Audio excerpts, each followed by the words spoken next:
Good afternoon, everyone. The meeting for the Assembly Committee on Growth and Infrastructure will now come to order, and I will thank you in advance for your patience with us for the late start. Madam Secretary, will you please call the roll? Assemblywoman Brown May. Assemblyman Ellison. Assemblyman Levitt. Assemblyman Miller.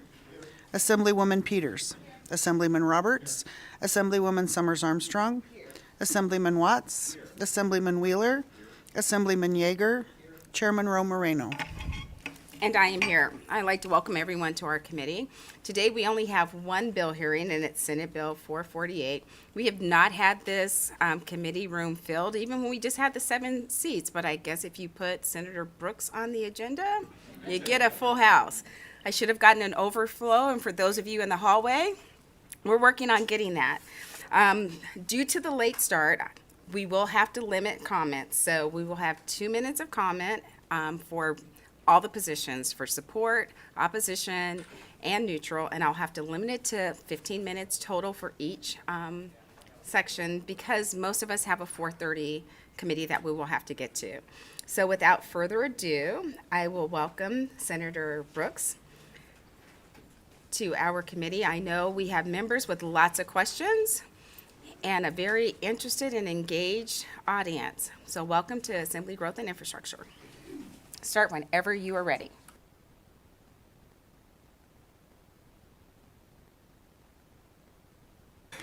Thank you, Chairman Ro Moreno and Vice Chair Watts and members of the Growth and Infrastructure Committee. My name is Chris Brooks, representing Senate District 3 in Clark County. And if it is okay with you, Chairman Ro Moreno, if I could be joined at the table by Mr. Bob Johnston, who is a policy analyst for the Senate Democratic Caucus and helped me and work on this bill and a few others. Of course, Mr. Johnson, welcome to the table. And I am going to see if I can tee up a slide deck real quick, and I won't walk through every one of them due to the time. And the slide deck was presented to the committee and in a binder with some other exhibits. I believe every committee member was presented with that by my office. But I will put it up on the screen so that we could take a look at it.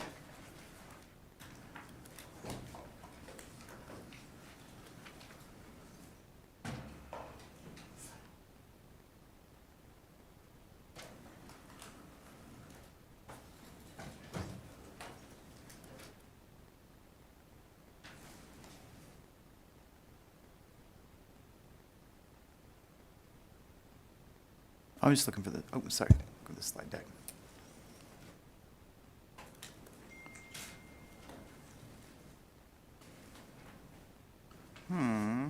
It's not opening. Okay, that's all right. You have it in front of you, and I will reference it when I present the bill. So Senate Bill 448 was about my desire to address the climate crisis that faces us while creating good, high-paying local jobs and economic opportunities for the state of Nevada and industries within the state of Nevada. Senate Bill 448 really hits upon a few key points: to provide economic diversity, to provide new high-paying jobs, increase grid resiliency in the state, provide new tax revenues, decrease carbon emissions and air pollution, and increase economic and environmental justice for Nevadans. The way that Senate Bill 448 tries to accomplish these goals is by taking advantage of some of the benefits that we have and resources we have here in the state of Nevada. Nevada has almost no fossil fuels, so we import over $8 billion a year in fossil energy in the form of gasoline, fuel, natural gas, and electricity. We have abundant renewable resources in solar, geothermal, wind, and hydropower. And geographically, we are located right in the heart of the Western electric grid. I'm going to interrupt you just for a second. For those that were waiting in the hallway, we do now have an overflow room. If you could go to room 3137, if you're not presenting or speaking today, there is an overflow room. Thank you, and please proceed.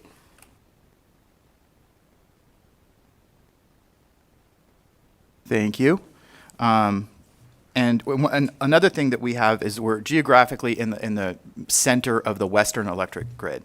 And we are adjacent to the largest energy and economic load in the entire United States.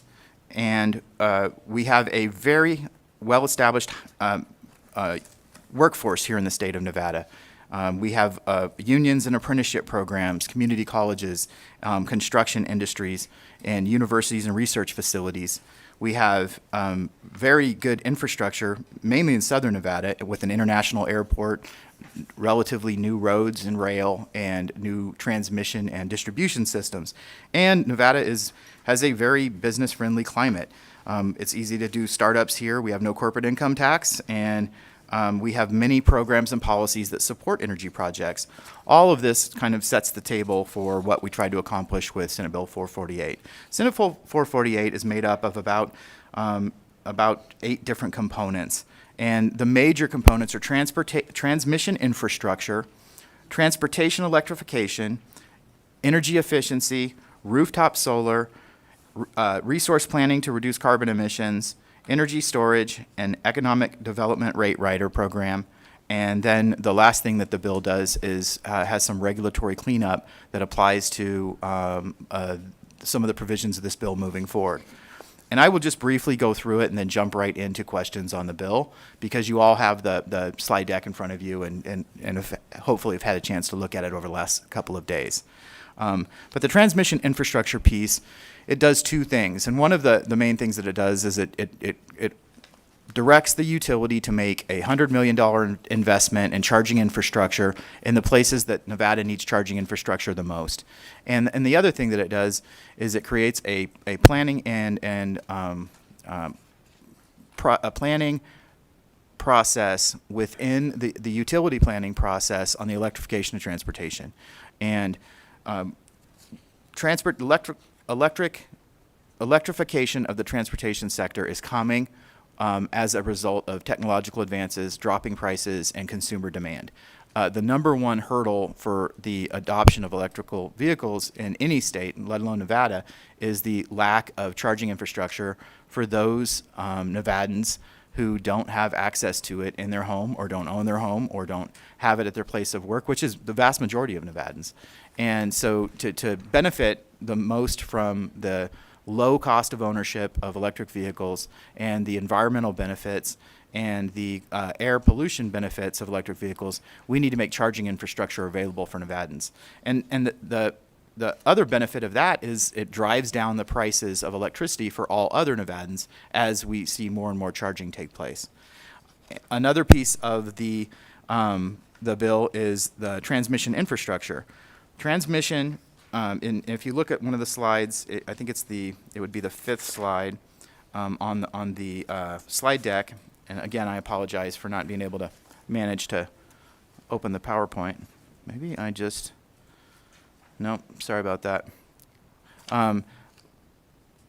If you look at that slide, it shows a picture of the high voltage bulk transmission system in the western United States. Around us, all around Nevada, is a spider web of high voltage transmission lines that move energy around the west. Nevada is a very conspicuous kind of hole in that donut. And by just building just a few lines, it would connect the dots between some of our largest loads and largest generation resources in neighboring states. And it would open up the opportunity for Nevada to become a hub of energy trading and clean energy trading across the entire western United States. And I think that Mr. Cannon is going to speak about that a little bit as well when I get done. What this bill does is it directs the investment in transmission lines across across the western Nevada and central Nevada to connect 3 large energy hubs that we have in the state of Nevada. On the eastern part, we have Robinson Summit. On the western, we have Fort Churchill, not too far from here. And then down in southern Nevada, we have one of the most busy and active energy hubs in the entire United States, right outside of Las Vegas, in Meade and Marketplace and El Dorado substations. A lot of that infrastructure put in place almost 100 years ago now by the Hoover Dam.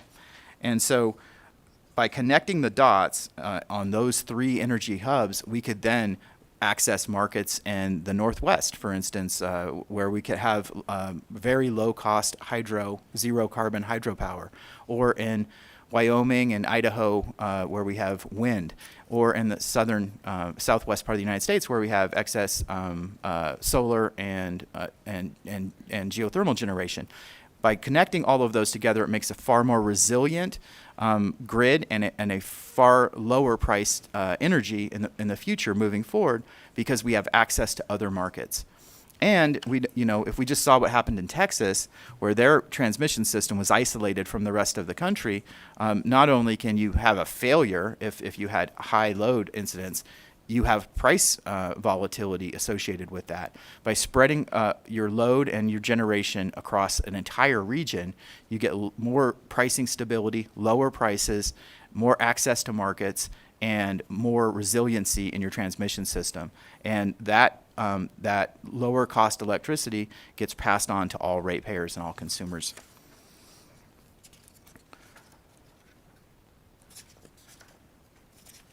And then I want to touch on jumping back to the transportation electrification. One of the benefits of transportation electrification is the reduction in pollution as well. And pollution, we find, disproportionately affects traditionally underserved communities. And there's a tremendous amount of data that shows that asthma and other pollution-related ailments and sicknesses and diseases are concentrated in areas where traditionally underserved communities live and have lived, and that's no different in southern Nevada, northern Nevada than it is anywhere else in the country. And so by trying to aim and direct a minimum of 40% of all the investments made in this electrification infrastructure plan towards those communities, we're trying to combat what has been the disproportional negative effects of pollution and to a certain extent climate change in these communities, but also direct the benefits and the opportunities to those same communities. And so throughout this bill, you'll see where that definition is used, and we have Rudy Zamora from CHISPA, who will come up right after me, and I worked with him over the last year to come up with a definition and data to support the definition and the implementation of this plan to help target the underserved, traditionally or historically underserved communities. And so I just want to thank CHISPA and NRDC for that work that we've done over the last year. So 40% of the investment in electrical infrastructure for charging would be directed towards those communities. 20% would be directed towards the entertainment and resort communities, because where do most Nevadans, not most Nevadans, where do a lot of Nevadans work and play and have access to charging? And that would be in those same resort areas. Where are all the TNCs and taxis? And there's a few bills that have been moving through this legislature that address this, but where do they spend most of their miles driven? Right there in the resort corridor. And where do most of the tourists to Nevada go to? Right there in the resort corridor. So we wanted to direct some of the investment specifically there to specifically live on those properties so that they could serve their employees and serve the visitors to our state, and then direct 40% of all the investment to historically underserved communities. And then the rest of it we have in the bill, it directs it into different categories. And one of those that I'm the most excited about, we've worked on for a few years, including a bill I did last session, is electric school buses. And that school buses are just a perfect candidate for electrification, both for the health benefits it provides to our children who ride on them, but because they park in one place every night. And they have a very set schedule of when they run. And so we could use off-peak power to charge those while they move our children around during the day. And then going back to the key components of the bill before we jump into questions and possibly explaining the individual sections, we doubled the energy efficiency portion that currently exists in law for low-income families in the state of Nevada, and we directed that investment towards those same historically underserved communities.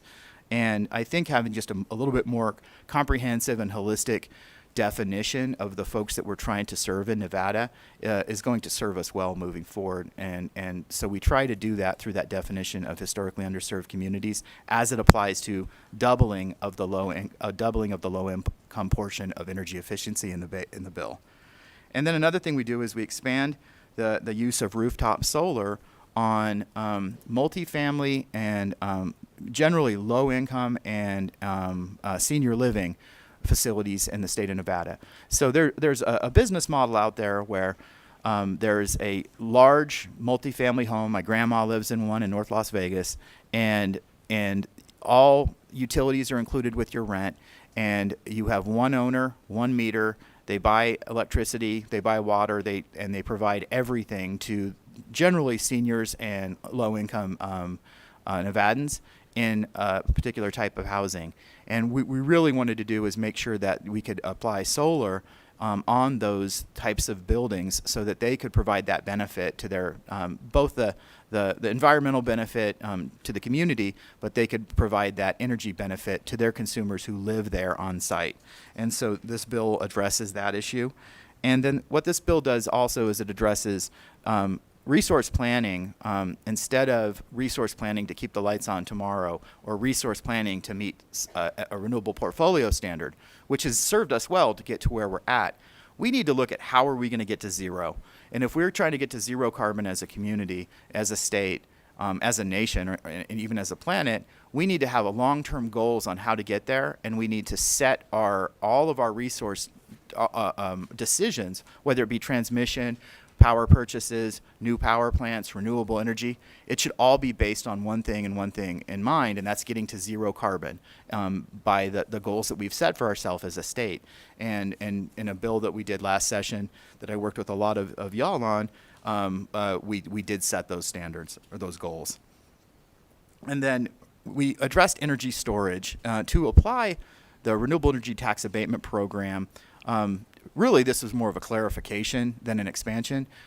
This allows for the energy storage that is being made by renewable energy under the current Renewable Energy Tax Abatement Program to go into to include the storage component of that as well into the overall project, the Renewable Energy Tax Abatement Project, and made a slight tweak to it because technology is changing, and I think that one thing is kind of clear is that I think that hydrogen will play a role in energy storage in the future moving forward, and it'll play a role in using our gas pipeline and our natural gas infrastructure system in the state of Nevada. I think hydrogen is part of that mix and part of that future, and including and making a slight tweak to this language, I think that hydrogen storage created by clean renewable energy for the purposes of other uses besides electricity, it should be included in this as well, and now is. And then we opened up the Economic Development Rate Rider Program again. This existed in northern Nevada very successfully to attract and high electricity users, which are really beneficial to all ratepayers by being large users of electricity at times when large 24/7 users of electricity benefit us all by driving down the cost of electricity for other users on the system. And the jobs that they create and the economic benefit that they create are incredibly important for our tax revenues and for the jobs that we need here in the state of Nevada to diversify our economy. And it's never been more obvious than it is right now what happens when we don't do that.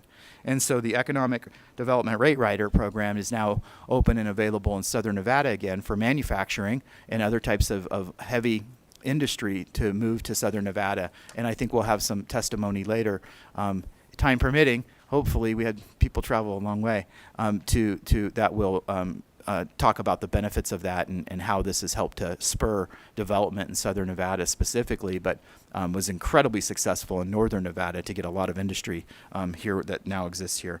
And then we made a few regulatory cleanup provisions about the one of them was there was some kind of holdover language from when the Sierra Pacific Power and Nevada Power Company merged as NV Energy, and made a few tweaks there. And then also, as we are moving forward with investments in the future, and we are telling the utility and directing the utility to make sizable investments in the state of Nevada, we want to make sure that when they're recovering the rates on that, they're doing that in such a manner that benefits the ratepayers of the state of Nevada to the most. And so while I think that, by directing a private company to bring billions of dollars of capital into the state and deploy it, a rate of return is absolutely something that should be allowable and encouraged. But at the same time, we want to make sure that there is some oversight and accountability as they're doing that to make sure that Nevadans, pay the absolute least amount for that they need to. And all of this is under within the framework of infrastructure spending and federal funds that will be coming to the state of Nevada. So we're trying to create a framework and trying to create methods that we can deploy that federal funding, infrastructure funding, as it comes to the state. And there's some language that directs that here in the bill as well. So I know it's a lot, and I tried to get it to you as soon as I possibly can with as many explainers and indexes and slides and everything to try to help make digesting 75 pages of what I find incredibly fascinating and riveting reading, but you just might not, make it as easy to digest as possible. And with that, there's just, time permitting, I just have a few other people I'd like to say just a few words very briefly, if that's okay, Chair. That'd be good. I do have members that have questions that have to go to the Senate for hearing. So could you just go to the amendment really quick and explain that? Absolutely. Thank you. Online on Nellis is an amendment, a proposed amendment, and this amendment addresses some issues that were raised in the Senate hearing as well as in conversations with Assembly members, and I just want to maybe we could walk through that first and foremost.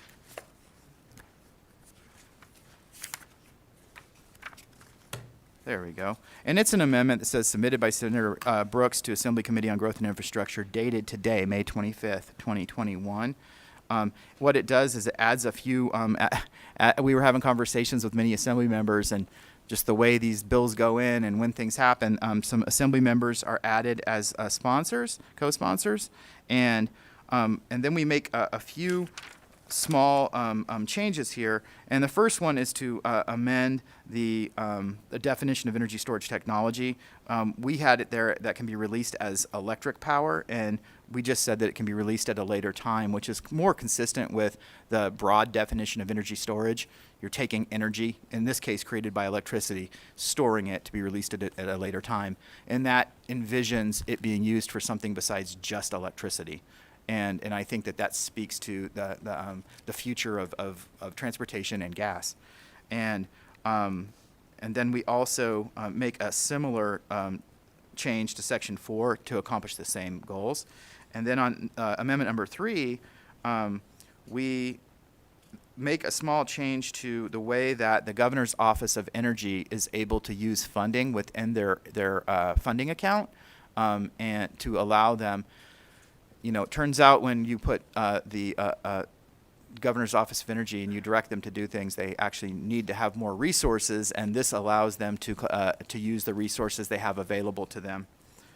And then when you go to Amendment 4, it has come to my wage, a past member of this body who I keep in contact with regularly, Mr. Skip Daly, and then the electrical workers brought to my attention that there was some changes I made in the last legislative session to how we do the renewable energy tax abatement that are just not working for all of industry. And so this makes a slight change to how we view wages for the purposes of renewable energy projects, for the purposes of the renewable energy tax abatement.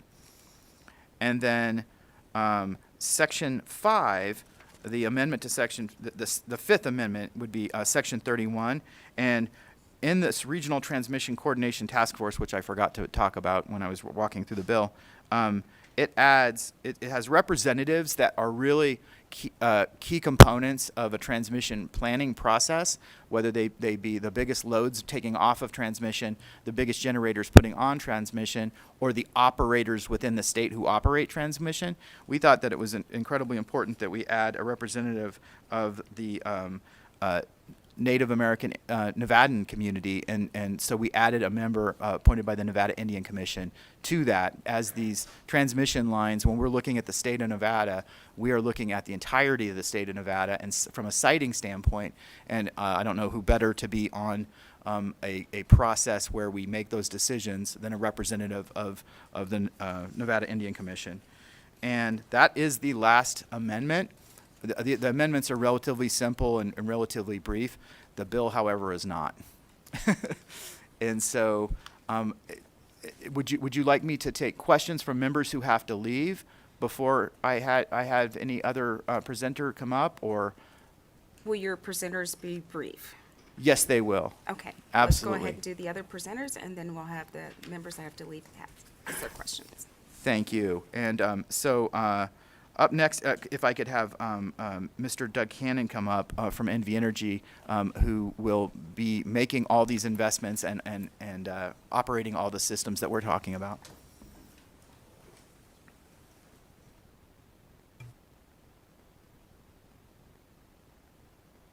There we go. For the record, Doug Cannon, President and CEO of NV Energy.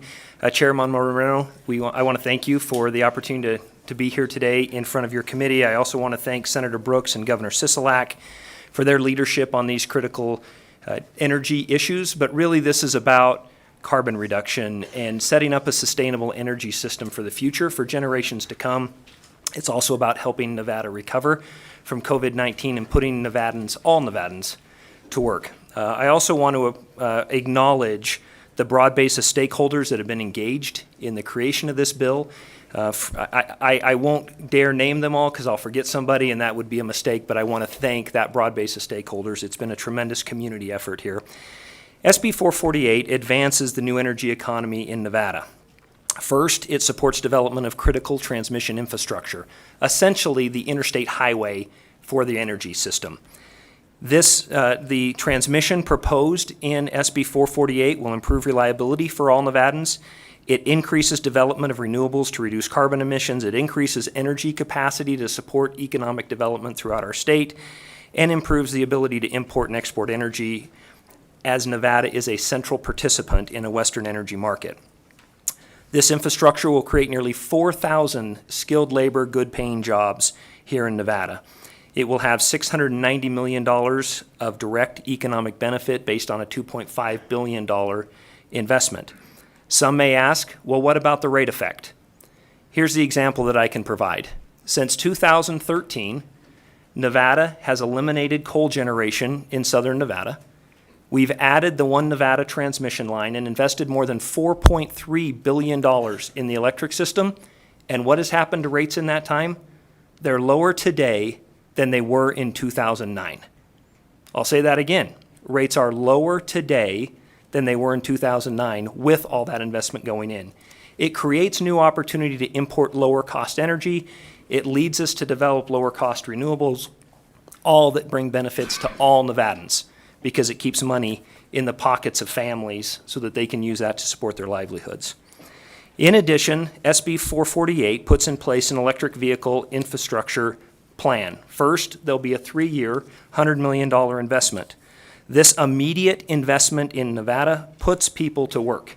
It puts them to work now in high-skilled, good-paying jobs. It works to reduce carbon emissions from our transportation sector. It targets investment in underserved and underrepresented communities to ensure all Nevadans benefit from vehicle electrification and all Nevadans benefit from the new energy economy. I urge this committee and its members to support SB 448 to advance the new energy economy in Nevada, to reduce carbon emissions, to ensure a sustainable energy future for all generations of Nevadans to come. And with that, Chair, I am prepared to answer any questions, but again, appreciate your time. Thank you so much for joining us. I know there may be questions later, So go ahead and take a seat, and you can bring up your next presenter. Chair, and before we go to if I could questions. bring up Director Bobsian from the Governor's Office of Energy, and, oh, you are with us live and in person, thank you.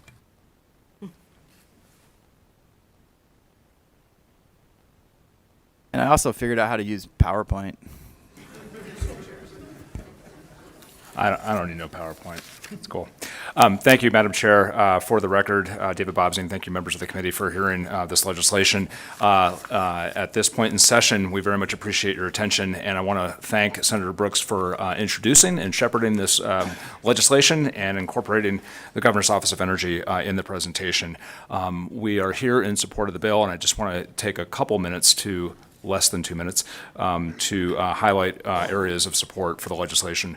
The first one being the Regional Transmission Coordination Task Force. In December 2019, Governor Sisolak joined a convening with other governors to discuss the future of the Western grid with a focus on price stability and reliability for customers, economic opportunity, and increased adoption of renewable energy, all while facing the pressures and impacts of a changing climate. This convening of governors was from states as diverse as Idaho, Colorado, Oregon, Arizona, and Wyoming. And so what has come out of that is what's known as the WIRED initiative, the Western Interconnection Regional Electricity Dialogue, which is a dialogue between utilities and state energy advisors to talk about the future of the grid, to talk about how markets can help everyone in the region and further our energy goals. And so we stand ready at the Governor's Office of Energy to support the task force. We know that there's a lot of inputs, there are a lot of complicated issues for this group to dive in on, and we're excited about the work and ready to get going. Want to talk about our support for the expansion to storage for the Renewable Energy Tax Abatement Program. Certainly a lot of things happening on the storage front that are very exciting, contribute to economic opportunities as well as to the stability and reliability of our electricity grid. Transportation electrification, very excited about this one. I'm sure members are all very familiar with the work that we do at the Governor's Office of Energy in this space, and so we're very much looking forward to this force multiplier. I want to particularly call attention to Section 49.3C, which is the Public Agency Electric Vehicle Charging Program, and that section requires the utility to collaborate with the Departments of Administration, Conservation and Natural Resources, Transportation, and GOE in developing the program. I'm pleased to report that in anticipation of passage, the company is already meeting with the administration on this particular section, as well as the broader transportation electrification plan. So we're very excited about that collaboration. And we very much appreciate that as the EV market grows, we absolutely want to ensure that all Nevadans have access to clean transportation by supporting the development of this infrastructure. And we think it's very innovative, the focus of 40% of the bill's transportation electrification plan be dedicated to investments made in or that benefit historically underserved communities. So we're very excited about that. So with that, Madam Chair, that concludes my remarks. Thank you for the opportunity. I unfortunately have to get to another hearing pretty soon, but happy to follow up individually if there are questions to me specifically after this hearing. Madam Chair, thank you. Thank you, Director. We appreciate it. And Chair, I have Director Brown and Bob Potts from the Governor's Office of Economic Development as well. Okay. And Bob Potts is on the Zoom if we have any questions, and Director Brown right here. Thank you. Madam Chair, members of the committee, 20 years ago, this legislature was working on energy legislation as the lights were going out across the state. The Enron catastrophe in California had revealed the weaknesses of Nevada's energy system, and this legislature, led in a bipartisan way by Randolph Townsend and Barbara Buckley, fashioned legislation that stabilized that market, saved our utilities, and put us on a platform to go forward. Included in that mix was Rose McKinney-James, who, Michael Brown, Governor's Office of Economic Development, was Rose McKinney-James, who put the state really on the path to be a leader in renewable energy. So much so that now we are looking at opportunities in this area. So much so that when we hired SRI International to look going forward as to how the state comes out of this pandemic and builds a more resilient and stronger economy, recommended that we become a real leader in this area, and that legislation does that. It is an opportune time to consider consider this. American manufacturers, encouraged by the Biden administration to reshore manufacturing to the United States, and also trying to sort out their own logistical issues, are looking across the United States, particularly looking into Nevada because of our Pacific time zone state. The manufacturers that are knocking on GOED's door and our regional economic development authorities are different than what we've ever seen before. And what I was with one about 3 weeks ago, and the first thing they wanted to talk about was the accessibility of green energy in the state. This is an opportunity for Nevada that we need to take advantage of. These companies are also having to meet Wall Street goals for environmental, social, and governance commitments, and so Nevada has an opportunity to give them the opportunity to meet those ESG goals. And finally, I have to say jobs, jobs, and jobs. Our advisors at Applied Analysis estimate the Green Link Nevada will create $690 million in economic activity and support close to 4,000 jobs with a $400 million payroll. And the man that really knows these numbers is the Deputy Director of GOED, Bob Potts, and I'll let him say a few words to that effect. Thank you. Thank you, Director. Thank you, Director. Thank you, Director. Chairman Marino and members of the committee, it's a pleasure to be here, even if it is still by video conference, right? So anyways, my name is Bob Potts. I'm the Deputy Director in the Governor's Office of Economic Development here in our Northern Office.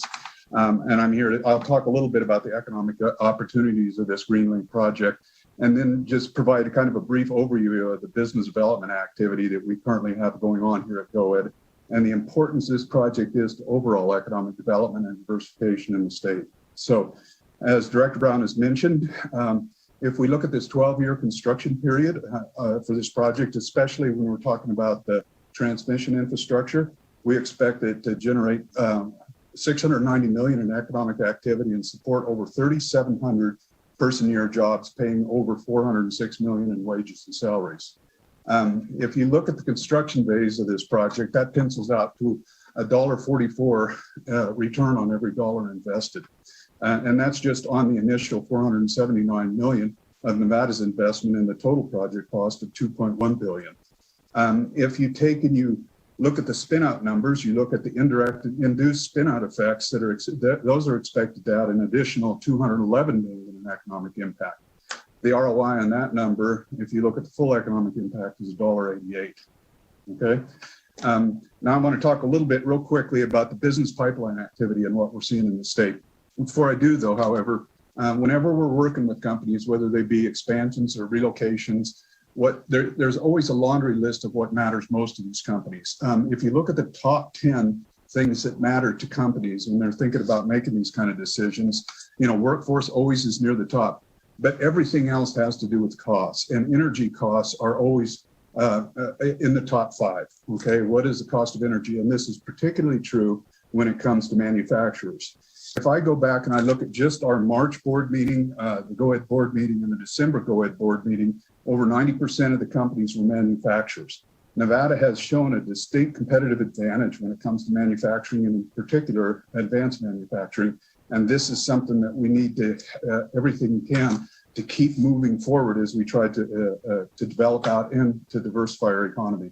Now looking at specifically about projects that we have in the queue. Currently, there are 19 active projects and there are 14 projects that are on hold.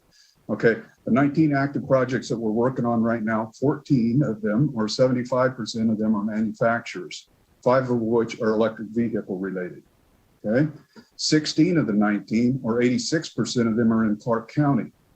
All right, and this creates a huge opportunity for us in Clark County with these companies, especially when so many of them are manufacturing and dealing with the pro-cyclical issues that we have with the economy, particularly after the downturn after this pandemic that we've gone through. In total, these projects are estimated to bring in over 12,500 jobs at or above the state's average wage, and about $9.7 billion in capital investment. Okay, now we know not all of these will happen, but these are the active ones that we have going. If I look at just the ones that are on hold, we have 14 of them. 9 or 64% of them are manufacturers. 10 or 71% are in Clark County. These projects are estimated to bring on 8,400 jobs at an average wage of over $25 an hour and well over $1.9 billion in capital investment. And I say that because, again, they're in their due diligence process. And so I know those numbers are going to grow out on these on-hold projects. So again, I want to emphasize that of these 19 active projects that we're working with right now, and particularly the manufacturers have to, a company asked us about Nevada's renewable energy portfolio. And so what this GreenLink project means to economic development and diversification in the state is critically important at this juncture. So with that, I appreciate your time and turn it back over to the chair and the committee. Thank you so much for joining us. Thank you. Thank you, Chair. And I was wondering if I could bring Leslie Mojica from the Las Vegas Power Professionals, which represents the businesses and workers who would be working on the majority of these projects. We'll have her go, and then we'll go to questions from the members, because they'll have to leave in just a few minutes. Thank you, Madam Chair.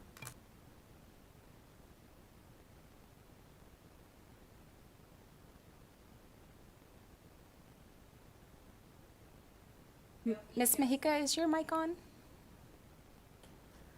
Try that again. There we go.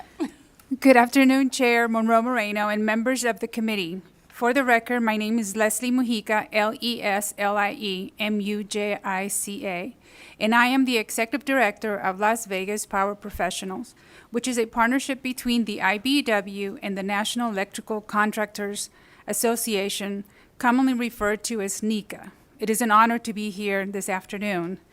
Please forgive me if I seem a little bit nervous. This is my first time testifying here. But this is very important, and I'm very passionate about workforce development, helping our communities and the future of our great state of Nevada. On behalf of Las Vegas Power Professionals, the Ibew and NECA, I would like to testify in full support of SB 448. We would like to thank the bill sponsor and all of the stakeholders who put so much work into this bill. We are excited about this bill because it will bring thousands of high-paying jobs to Nevada and a trained workforce that will benefit from our clean energy economy future. Both the Ibew and NECA stand ready to meet the workforce demand with highly trained, skilled, and experienced craftsmen and women. Our apprenticeship training efforts to put Nevada's back to work to build the infrastructure set forth in this bill have been ongoing. If there is a concern about lack of qualified labor available, let me assure you that this spring our apprenticeship received nearly 2,000 applicants to fill roughly 100 electrical apprenticeship positions. This bill also prioritizes that this work is done safely by ensuring contractors are certified in the Electric Vehicle Infrastructure Training Program, also known as EVITP. Our contractors and workforce are trained in EVITP. In putting Nevadans back to work, I would note that Ibew Local 357 in Southern Nevada values having a diverse workforce. Our workforce is comprised of diverse candidates, and math was not my strongest subject, but according to the most recent EEOC report, I came up with 42% of our membership being diverse. And our apprenticeship is even higher at a 5-year average of 63%, which means we're heading in the right direction. We are also proud to have a chapter of the Ibew Electrical Workers Minority Caucus in Southern Nevada, which is organized to help advance our diversity and inclusion efforts, in addition to providing a path within Ibew to seek leadership roles, which is highly encouraged. So as we put Nevadans back to work, we are focusing on Nevadans. We urge your support of this bill, and thank you so much for your time. Thank you so much for presenting. See, it wasn't that bad. We don't bite. Thank you. And I would ask Bob to join me again to answer hard questions. Mr. Johnson, welcome back to the table. And we are going to start with our questions with Assemblywoman Summers Armstrong, and then we're going to go to Assemblywoman Peters, because I know they both have to leave. Thank you, Senator Brooks, and thank you to all of your presenters. We appreciate all this information. I actually stayed up and read this. It's a great bedtime story. but I actually stayed awake through most of it. So I'd like to just ask some particulars. First of all, I think this is really good, but I just need some details, and that's what is missing from my perspective. So, Chandra Summers Armstrong, Assembly District 6. I see in section 1 that 8 that you have a clear definition of historically underserved communities, but that you are also talking about including them as users of the transportation network. And I think that we should also be looking at not only installing the energy outlets in the community, but also as owners of these vehicles. You mentioned earlier that inner city communities often have high rates of asthma and other things. I know this, I've lived it, I live it every day. But according to a recent article in Recurrent, the cost of electric vehicles are going up, according to their May report. And in the law, the definition of an electric vehicle is one that has either 1 or 2 batteries, and it does not include hybrids. So that means that anyone who's trying to qualify as an electric vehicle would have to have a fully electric vehicle, and those are extremely expensive. So we just passed a old timers bill, which is helping us to cut down on emissions. We need an opportunity for folks in these communities to be able to own these vehicles, not just to have charging stations in the neighborhood. And I would like you to speak quickly, if you could, because I got several questions I got to go, about whether there is whether you would consider adding an option in here for there to be support for something that Assemblyman Howard Watts is working on, to put some of this money, this 10%, into helping folks afford vehicles as they are replacing old timers. Some type of a program, I think that's, Mr. Watts can speak deeply to that. And then also bringing the banking community into this to offer low-interest loans, because we are talking about underserved communities. Part of Ward 5 in Assembly District 6 has had a 15% unemployment rate for many years, so folks don't have a lot of money. So that is one thing I think is extremely important, that we not just speak about participation from underserved communities, but that we open a pathway for that to be realized. It is not enough just to have a charging station in my neighborhood and I don't have a car. So you're driving to my neighborhood to charge your car, but I don't have a car to charge. So that's one of the things that's concerning to me. The second thing is that there is a lot of discussion about jobs, but there's also no specific carve out, or not even a carve out, but just a plan for the folks who live in these underserved communities to participate in the jobs. So IBEW has a program, but I'm concerned that if we're going to have all this activity in these communities, that the people who work in those communities also should be recruited and trained to participate. If you have a 12-year program, these are jobs that could get people out of poverty and get people on the road to self-sufficiency and to the middle class. And if you're going to bring this infrastructure into and this is my community, I would like to see that there be a program that fully engages recruitment, training, and participation in the jobs. Another thing that was of concern to me were the Section 12 talked about, maybe it's not Section 12, talked about community engagement meetings, and there was only one that was required. And I thought that was curious, and that we need to, we're talking about bringing a new technology and new ideas into a community that has been historically underserved. People don't know about all of this newfangled stuff, and that's what the folks will say, newfangled stuff. And we need to have more than one community engagement meeting before any, here it is. It is Section 12, 3.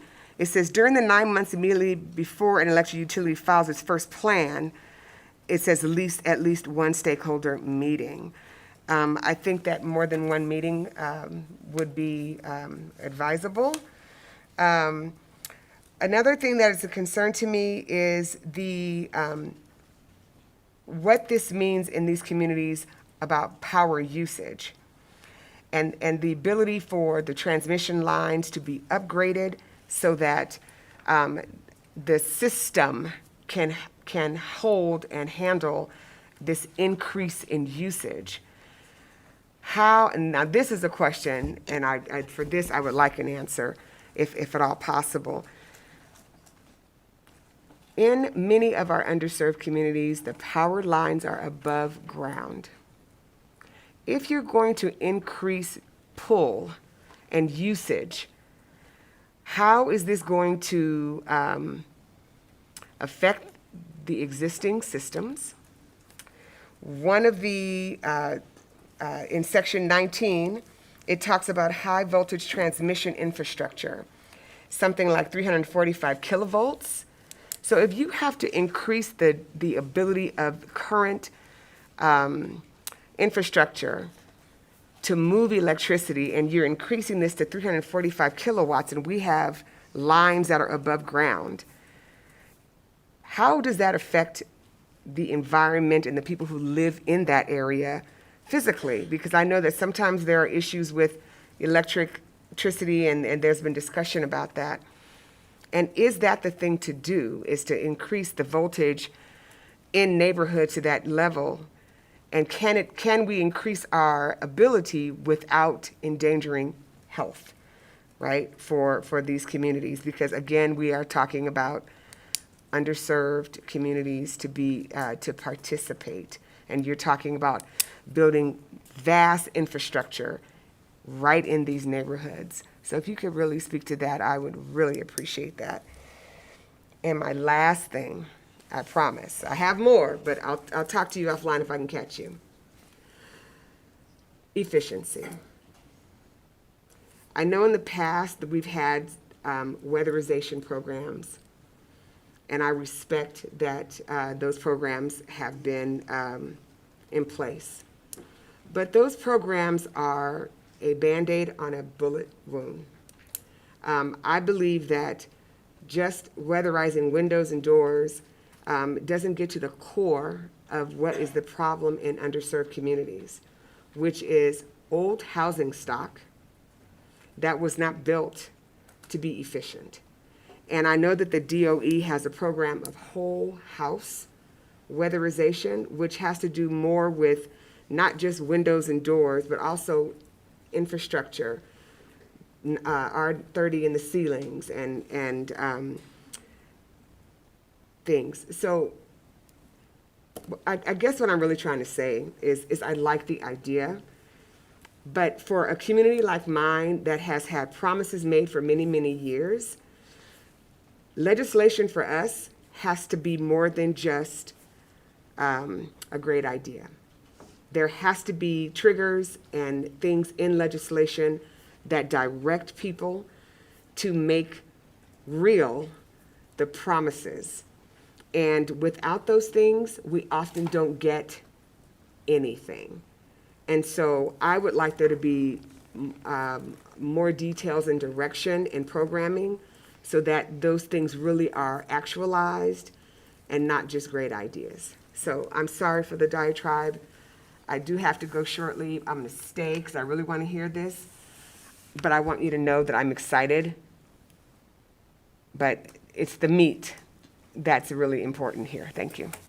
Well, thank you for the questions, Assemblywoman Summers Armstrong. And first of all, definition of EV. This matches the definition of EV in statute and in federal regulation for the Department of Transportation and how EVs are defined and dealt with in all federal regulations as well as state law. This does not address incentives for EVs. This does not address giving money to people to buy cars. It wasn't the purpose of the bill, and it doesn't address that. Although I support that, I just don't know the best methodology to pay for that. And then to your earlier statement about EVs, the cost of EVs going up, that is counter, unfortunately, to every other data point that I've collected in my research and my personal experience with as an EV owner. And as the cost of EVs are continuously going down, and they're estimated to go down at an even faster rate than the cost of gasoline engines. But I would love to see what data you're looking at in the article that you're reading to expand my knowledge on this subject matter. But as far as expanding to hybrids, this is about the charging and electrical systems. And if it's a plug-in hybrid, which I used to have one, a Ford Focus plug-in hybrid, Ford Fusion plug-in hybrid, and I could plug it into the wall and it was a hybrid, these systems that we're talking about on the electrical infrastructure charging would benefit that type of a vehicle as well. And then getting to the job recruitment in more diverse communities, I'm glad Leslie kind of threw some stats out there. I've worked in the workforce development arena and the apprenticeship program and Ibew as an example, and union labor programs my entire adult life. And both as an apprentice, started the renewable energy training facility at the Ibew years ago. And one of the most effective ways to guarantee a living wage and to guarantee equity amongst all the people on the workplace is, in my opinion, organized labor. And so tying development to organized labor has always been, in my career, one of the best ways that you can create really good, high-paying careers and help Nevadans get to and stay in the middle class. And as Leslie, who works with the Ibew business owners as well as with the Ibew union, she brought out this graduating, or this most recent class of apprentices that we take in, train up, and then put out into the workforce is 62% diverse. And the workforce that's currently out there in our local Nevada unions is over 40%. That is much higher than the average workforce and much higher than the average construction workforce. And that's done by being very thoughtful and intentional on how we recruit and who we recruit, and trying to make sure that they get opportunities. And I will say that it doesn't matter of background, gender, race. They all make the same exact amount of money under these collective bargaining agreements on these projects that we're building out, that we're proposing to build out in this bill. And so I think that's the number one way to try to create some sort of and achieve some sort of equity in the workplace. And that's why I'm a huge supporter of organized labor when it comes to construction. And I worked with, I was on the board of directors of Nevada Partners for years, for instance, and worked with that Build Nevada program, where we were connecting folks from these traditionally and historically underserved communities to the building trades to create long-term pathways to a middle class and to a good, safe, and stable working environment. And so that's been kind of a mission in my life, and hopefully this bill tries to achieve that. And on those engagement meetings, I'm taking them one by one. On those engagement meetings that you brought up, it says a minimum of one, and we've seen in the processes in the past. What's that? Oh, for each quarter, excuse me. And so, and what we've seen in the past is that it's quite a bit more than that.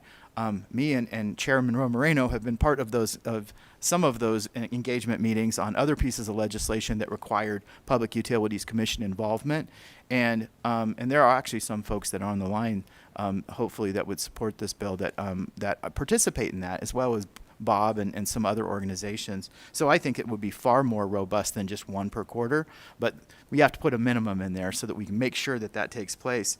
And then the above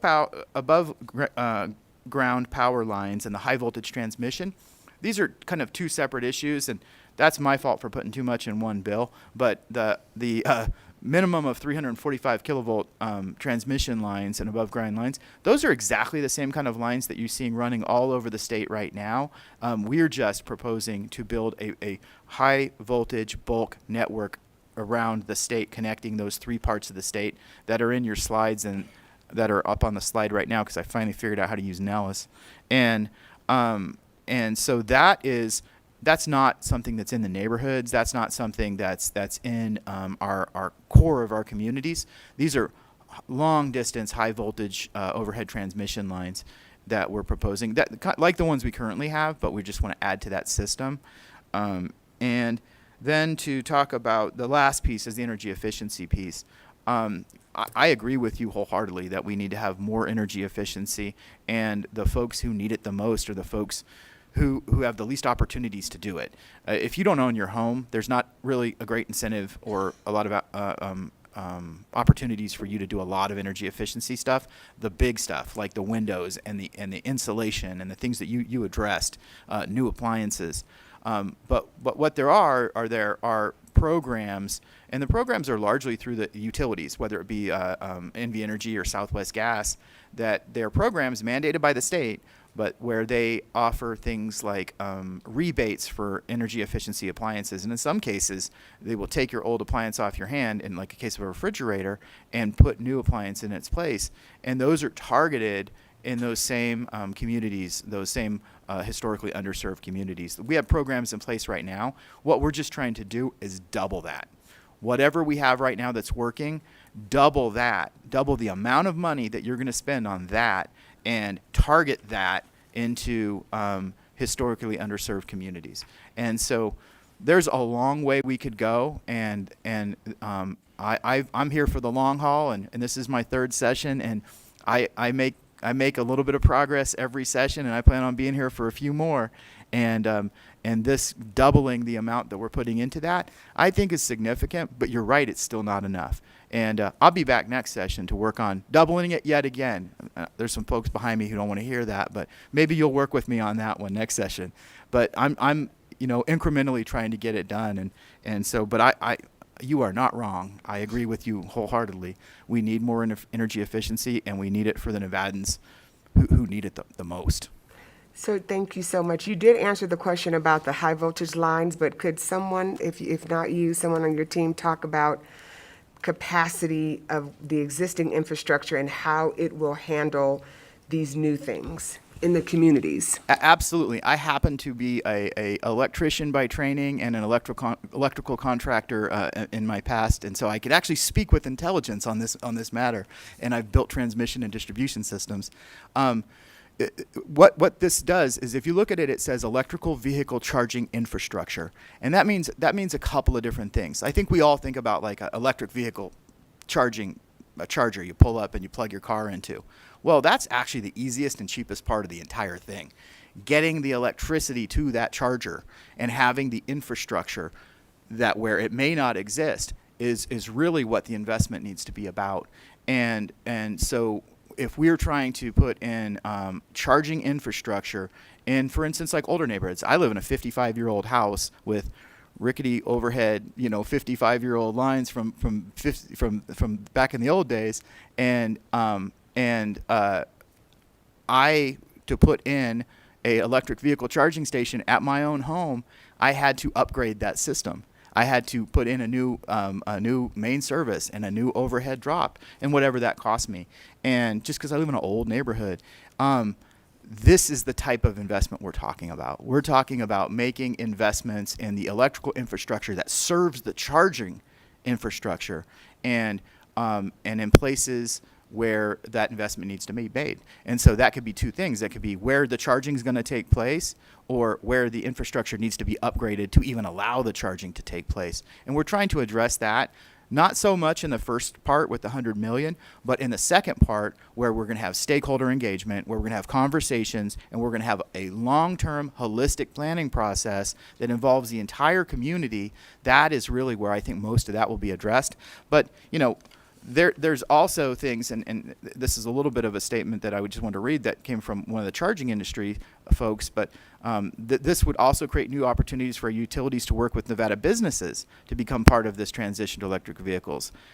And in this bill, we even talk about this. We could provide incentives that could be used to offset the cost of charging stations through rebates, and that could take place for a resident through grants or through utility upgrades, both on the utility system or assisting the customer with upgrades on their property.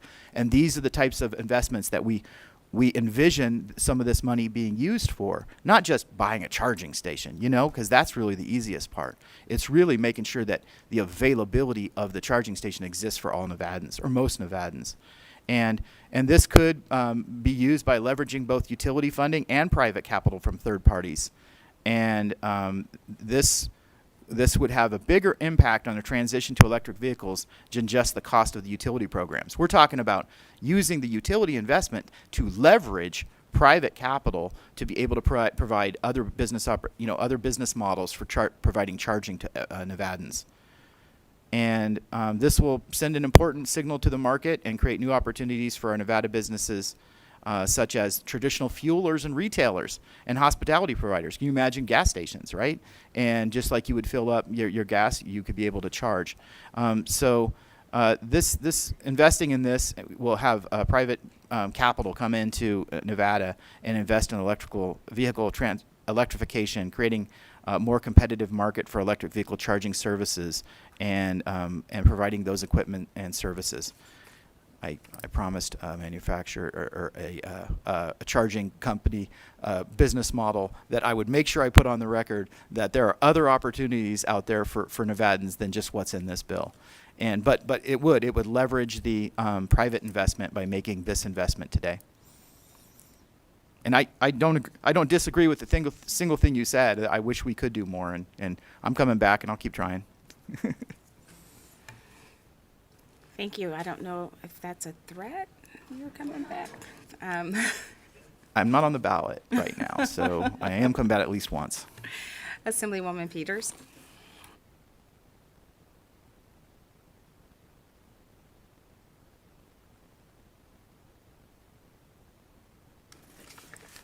Thank you for taking on this challenge.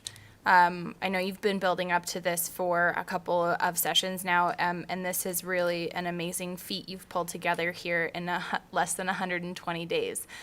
And I love the direction of the bill. I love the investment and the infrastructure design, the inclusion of labor and communities. I think it's got a really comprehensive and kind of holistic look at what needs to happen in the state. You have a couple of questions. And I'm going to start with the easy ones first. Okay, so you say zero carbon, and you're talking about 0-0, or are you talking about a net zero? When we're talking about the integrated resource planning processes, I think that our goal, all of us in this world, is 0-0. But I think that you get to diminishing returns when you start getting closer and closer to 0-0. So the goal is 0-0. Technology doesn't currently allow that, I think, to do that quite affordably. But I've been in this business for 20 years, in the renewable energy business. It looks so different today than it did 20 years ago. I can't even begin to imagine what it's going to look like 20 years from now. And so you can't get there unless you set a goal and you at least start walking in that direction. And so 0-0 is the goal, but 0-0 isn't currently something that's reasonable or feasible. I like the goal because then it gets people thinking about how do we get there, and that innovation has a place to land. The next question, if I may, I'm sorry. Thank you so much. So can you talk about what it takes to get to joining the Regional Transmission Organization, and how that 2030 timeline, how we'll reach that, what the in-between times look like? Thank you for that question, because we didn't really talk about that much in the Senate bill hearing, and we haven't talked about it yet. And it's really one of the most important parts of this to me. A regional market is so incredibly important for so many reasons, and it's been identified in our interim study. It was one of the things that Chair Monroe Moreno in the interim energy committee that came up and was put forward as a statement and a priority. But it requires interstate and inter-utility cooperation, and that's difficult. That's a difficult thing. And so transmission is generally an interstate proposition. And right now we're contemplating making an intrastate investment to facilitate an interstate, expansion of transmission. Kind of like build it and they will come, right? And so, but it doesn't do any good unless you're talking in a regional manner. The only regional market in the West right now is the California ISO, and to the west of us. And the only non-California utility in all of the California ISO is in Nevada, and that's Valley Electric Association. And so they are a California ISO utility, but we need more options. And you know, I've gone to the California ISO, I've gone to the California Legislature on multiple occasions and participated in conversations trying to kind of move that forward. And so what we're doing kind of more now is having a more holistic conversation in the West. And me and Chairman Moreno went to Denver and talked to a really good group of Western legislators, bipartisan, who really want to put something together for all the benefits that we see that this can bring our economies.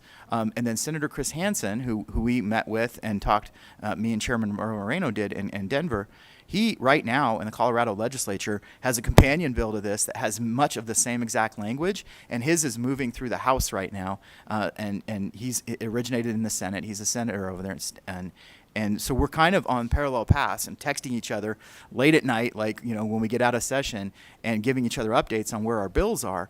And we're both trying to force a conversation around regionalization, and we're both using the same phraseology and the same terminology and the same timelines to try to bring it on one end on Colorado, on the other end on Nevada, and try to really move this conversation forward.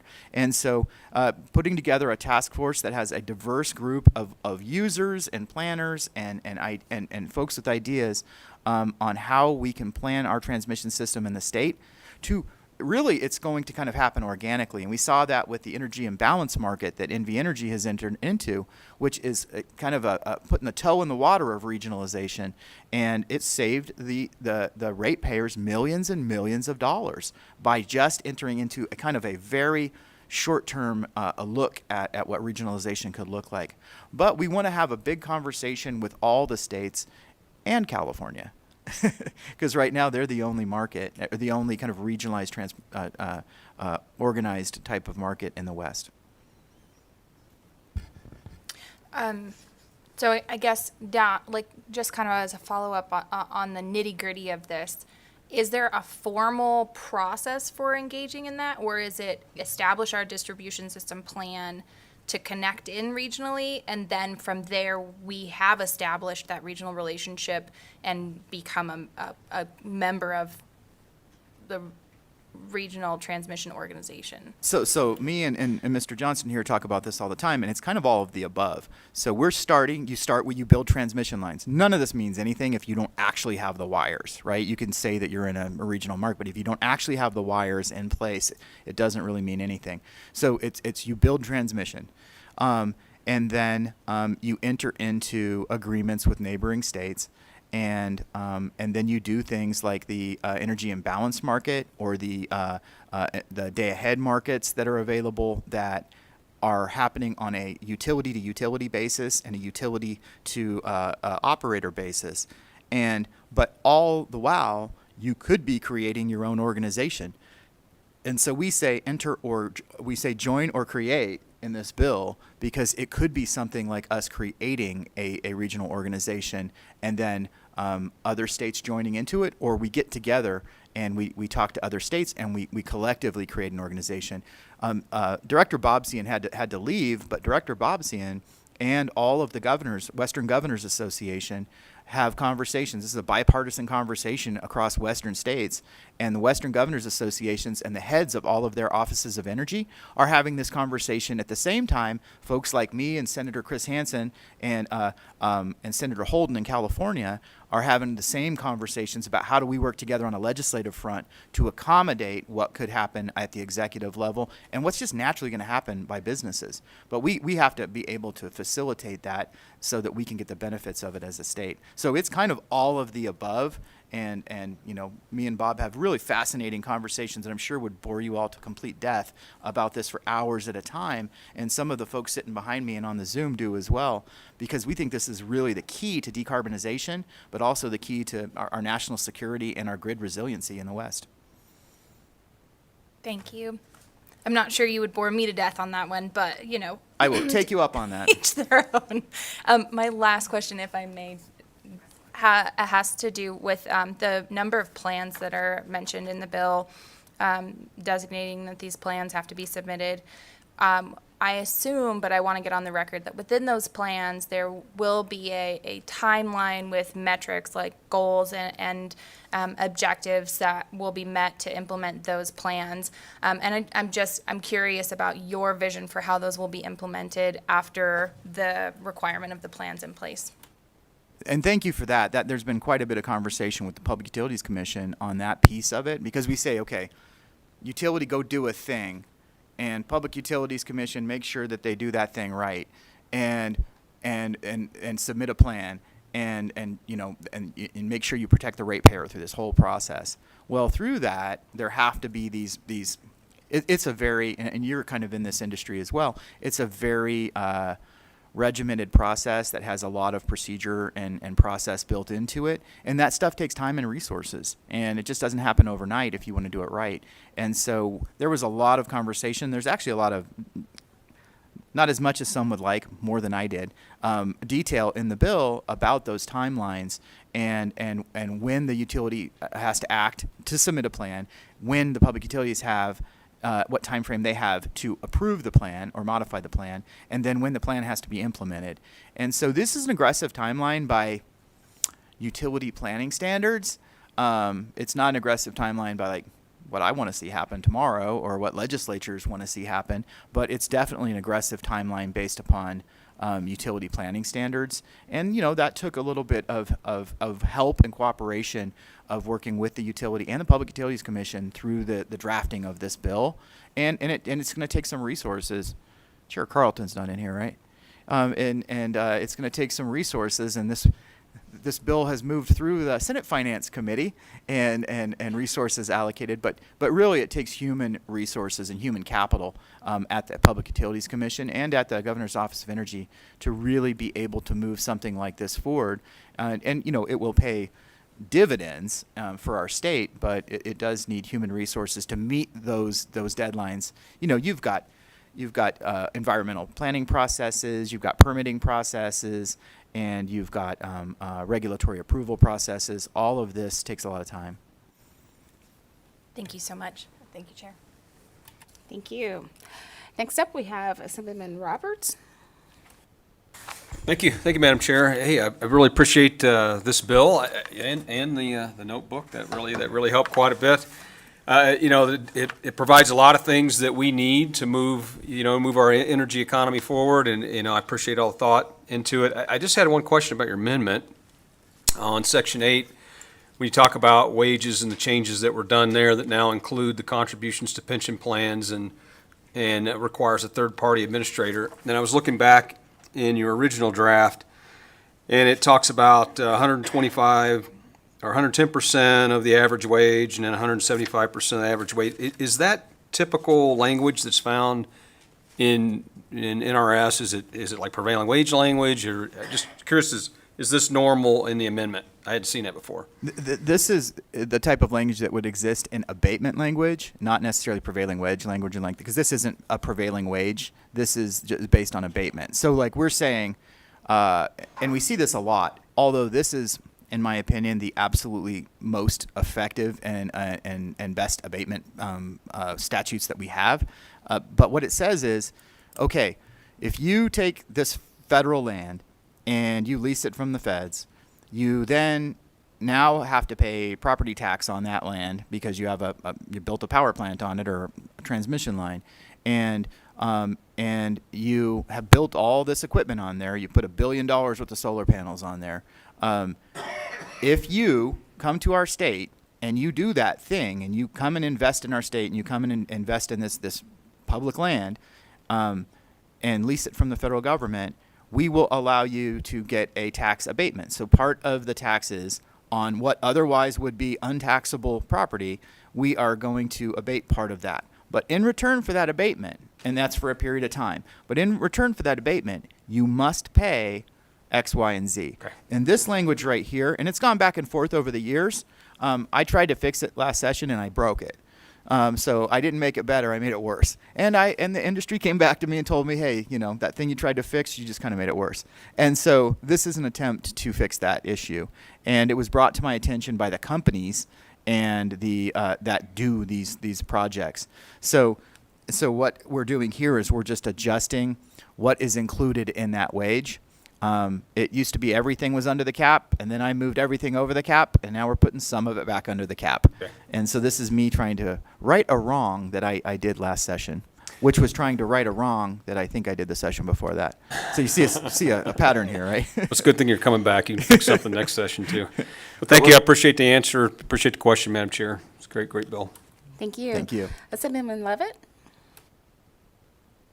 Thank you, Madam Chair, and thank you, Senator Brooks, for this bill and for the packet that you gave us. The unfortunate thing about giving us a packet with this detail is it's easier for us to pick it apart because you kind of include a lot of information. So my question is more towards the regulatory section 35, and it says no presumption of prudence of any recorded expenses.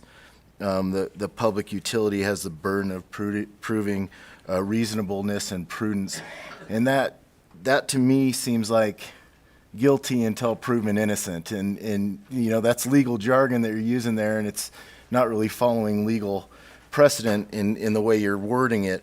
But so I guess my question is when a utility is submitting an application or they're trying to prove their reasonableness and prudence, what kind of support do they have? Do they have to put in like witness support statements? What's required of them to prove their innocence?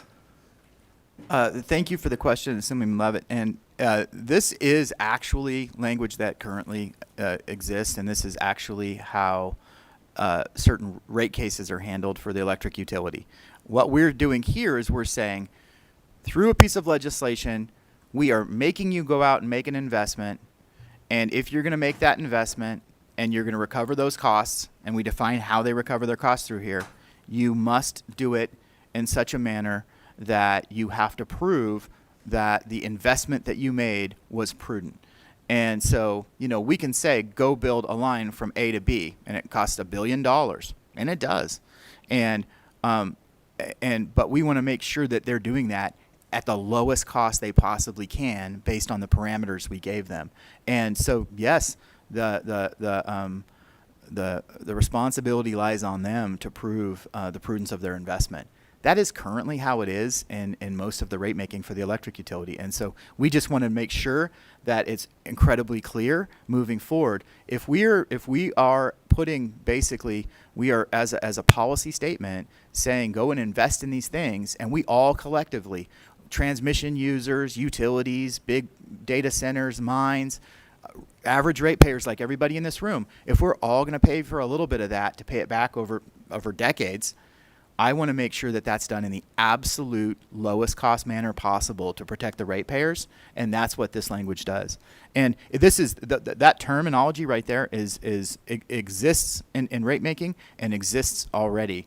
And we just want to make sure that moving forward, the investments that the electric utility makes on transmission, that we define that the responsibility to prove the prudence of that investment does lie on them.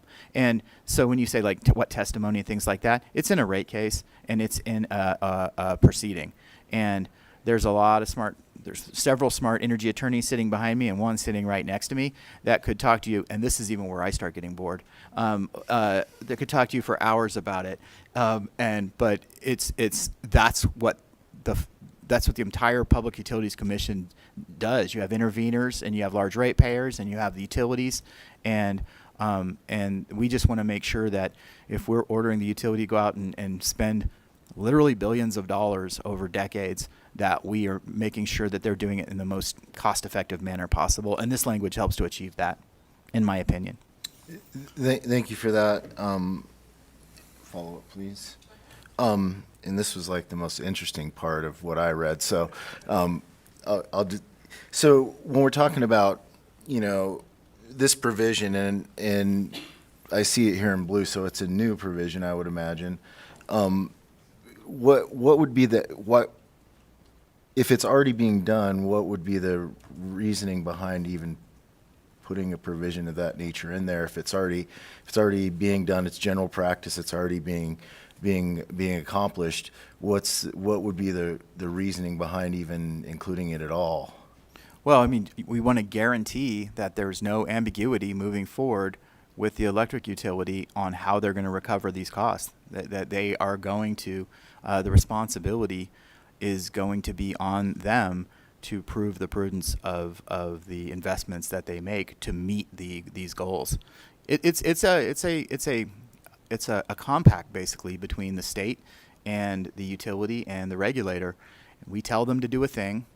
They do a thing. They invest billions of dollars of their own capital. They bring in private capital from out of state, make that investment in our state. For that, we allow a recovery of that cost with a profit. But in return, we need to make sure that they made the absolute best investment on behalf of the ratepayer and the taxpayer possible. And this is just language that we feel gives us some comfort that when they go through these regulatory processes, that this is the guiding principle. I guess I didn't clarify because has there been an issue before? Is there issues in the past where the need is there? Yeah. I mean, there's an entire fleet of attorneys that make a good living at working in front of the Public Utilities Commission, representing the largest ratepayers and representing the largest utilities, and so that it's a thing, and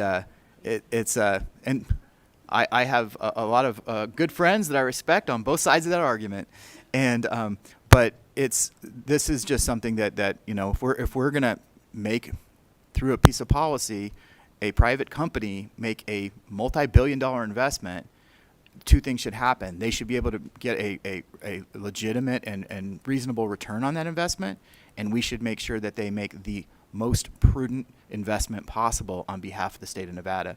And so this language tries to achieve that. And it doesn't undermine any current court cases by any other utility, if that's the question you wanted to ask.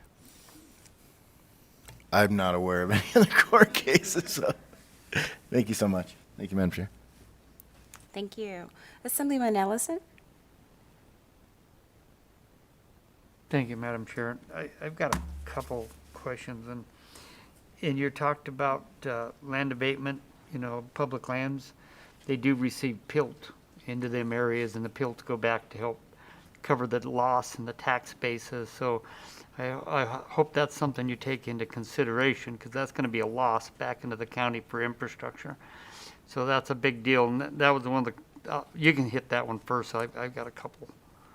Yes, sir. Thank you for the question, Assemblyman Ellison. And what this does is it actually turns it into the abated part is the state's portion of the property tax. That's the abated part. The local property tax all goes to the county where these projects take place, and so it's a net benefit to the county and to the state, but the majority of that benefit goes directly to the county because it's just they're turning that into local property tax. Yeah.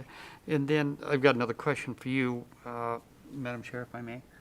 Is number one is how long do you think it'd take to get this thing up and moving to where people are actually on the ground, actually doing projects? Thank you for that question. So there's a two-part answer to that, and it starts with we have to submit a plan right after, upon passage and approval. And, well, this late in the session, I guess it doesn't matter if it's upon passage and approval. They would have a certain time frame, which is defined in here, to submit a plan. I think it's 90 days, and then they have an expedited review period at the Public Utilities Commission to that plan's approved, and then they would start spending money immediately on the electric charging infrastructure. NV Energy is already spending tens, if not hundreds of millions of dollars on transmission, as already has been approved by the Public Utilities Commission on some of the stuff that we're ordering in this legislation. They've already started that process and have been approved by the Public Utilities Commission to do some of that permitting issues and environmental siting and land and acquisition and things like that. That's already something that's moved to the Public Utilities Commission. So the money's already being spent. And then the second part of that, but we also think that massive transmission build out will take place in the next 6 years. And so it just takes a long time to do these things. But the flip side, one of the most important components of this bill is when that transmission build out would facilitate a minimum of $6 billion of renewable energy projects in these pre-designated zones through and I have the slide up right there, that in those zones, it would facilitate $6 billion of investment in our state. And the second that something like this is announced, that the land acquisition starts taking place, the interconnection agreements the substations start getting planned to be built. The second this gets approval, the other money that isn't even part of the economic benefit of this line right here, the billions and billions of dollars and the tens of thousands of jobs that come with that investment starts the day this gets approved, because they're already just chomping at the bit looking at ways to get into Nevada so that they can be part of this new energy economy. So I would say immediately, and some of it's already being spent today without this even being passed yet, because some of these processes are already ongoing. And I appreciate that, because that's what it's going to take, is getting boots on the ground and get things moving. And just like the apprenticeship programs, it's the greatest programs. I think we got one of the best apprenticeship programs in the country here in Nevada.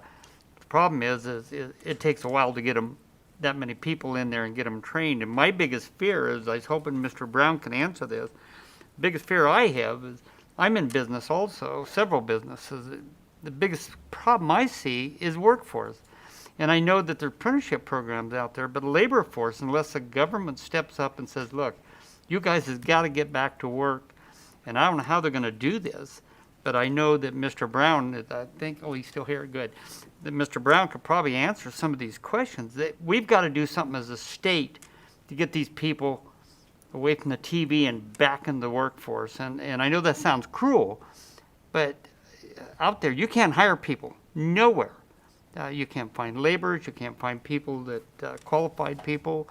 So we're having a big problem throughout the whole state, not only, in Las Vegas, but out in the rurals. It's really bad to find workforce. So I'm hoping that the governor's office has got a plan to move forward to try to get these people back to work. And that's what's going to stimulate the economy also, is to get these people. This is a great job to get people to work, but you got to get them. And I know the unions are boosting up for the apprenticeship programs and some of this stuff, but you still got to have people out there right now that's going to be doing this. And the last thing I've got is NV Energy should have the right now, based on, their system. They could go in right now and start building their grid. All they got to do is get approval by the PUC in some of these areas. So right now, they could be moving. I mean, they've got probably more power than most of these people as far as moving some of this transmission lines out there now. Is that not true? Assemblyman Ellison, that is correct. So if you look at that western, that bright red piece on the slide up there, that's already existing. They built that. And if you look at the western piece, they've already got approval to do that.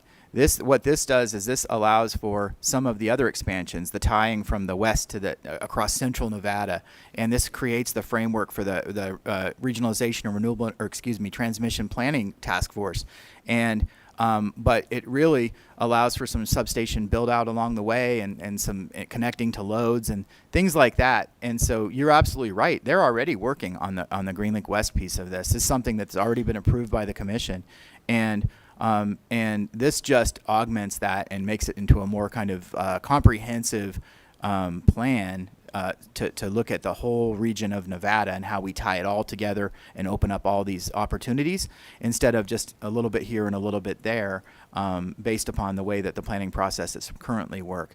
And then to talk about the average, the wages and creating this need, and you heard Ms. Mojica talk about opening up an opportunity for a class of 100 electrical workers and had over 1,000 applicants. If we go out there and we have the certainty that there are going to be these thousands of jobs out there, then we can just ramp up the apprenticeship programs across the entire state and start opening up these classes and going out and recruiting folks. And, like through programs that I used to work on at Nevada Partners, for instance, where we just went into communities, these historically underserved communities, and tried to connect opportunities from those folks to the apprenticeship program and what hurdles are in the way. Is it 1 year of algebra that you need? Is it childcare that you need? Is it a GED that you need? How do we connect that person with that career opportunity through apprenticeship? And so we're working with College of Southern Nevada. We're working with organizations like Nevada Partners and organizations like Workforce Innovations here in the state and Dieter to try to create all of those pathways to get folks there. And then once they do get there, the tax abatements in this project, they say that if you're going to get these tax abatements, and these tax abatements make it worthwhile to come to our state and invest billions of dollars of capital, you must pay 175% of the average statewide hourly wage. That is a good wage, and that will motivate people to get into those jobs and work themselves through those apprenticeship programs and get into those trades. And this is a 10-year plan, but it starts tomorrow. And then the last thing I've got is the rural transportation. You've got mostly Clark County, you've got a great transportation unit down there in Las Vegas, so you guys should be able to work through a lot of these problems pretty easy. Isn't that correct? Well, we're blessed with having being such a new town, that having new infrastructure down in Southern Nevada. Believe it or not, Nevada is one of the most urban states in the entire United States. I mean, we're sitting up here in historic Carson City and had to drive through 500 miles of beautiful mountains and desert to get here. But the fact of the matter is, about 85% of our state lives in two little valleys. And so we are very, very well suited for the electrification of transportation. Hopefully in this infrastructure world that we live in over the next few years, we address public transportation in those two valleys as well. But what this goes after is the electrification of our existing transportation networks, including personal vehicles. But yes, we are very fortunate to have good roads in this state and definitely in Southern Nevada, because it's such a new community. All right, thank you, Madam Chair. You are so welcome. Next, we have Assemblyman Miller. Thank you. Thank you very much for all the work on this. I'm excited about Nevada being a regional energy hub. I just have a quick question for a point of clarity for my mind. In the rooftop solar section, I believe it's in section 3610. So that I'm clear, this is so if someone has a multi-unit property or something like that in an apartment community or something like that, the rooftop solar, they would then not operate as a public utility and not be able to charge for the power that's generated through those systems, correct? Assemblyman Miller, that is correct. Okay, and does that also apply to individual individually owned property. So if it's a single-family residence that has solar on top, that they would not also be able to charge for generated power or whatever. through their That is solar correct. So, panels. so basically, we have net metering laws here in the state, and that look at individual power users behind the meter. What this does is it says that even if, and I use my grandma as an example, there's one meter, they pay one power bill, but they have 100 units that live there, but all things are included in my grandma's rent. She pays rent. It's subsidized senior housing in North Las Vegas, and so she pays rent just pays rent to her landlord, and with that comes electricity, comes her water, comes her heat, and the rent for her house. We're just saying that's the same as you putting solar on your roof. One meter, one customer, one bill to NV Energy. That it doesn't matter how many folks live there, right? And so that's what we're trying to define here in this this part of the legislation.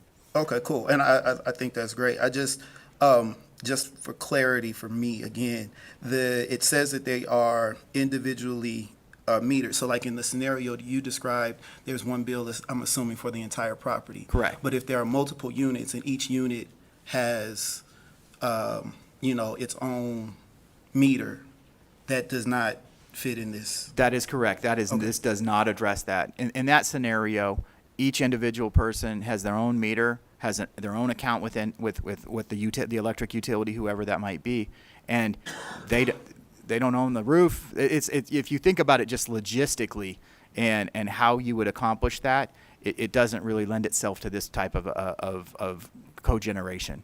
Okay, cool deal. Yeah, I was just wanted some clarity on that because I'm just somewhat familiar with people having rooftop, and then the landlord is creating a different bill or something for that service. That is currently something that's not allowed in the That's state. not allowed. Okay.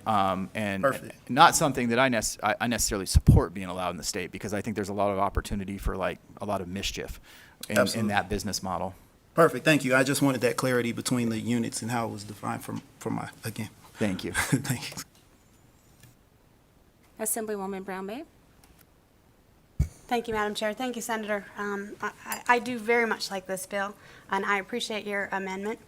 My questions, I have a couple. First, I'd like to go back to my colleague's question relative to Section 35.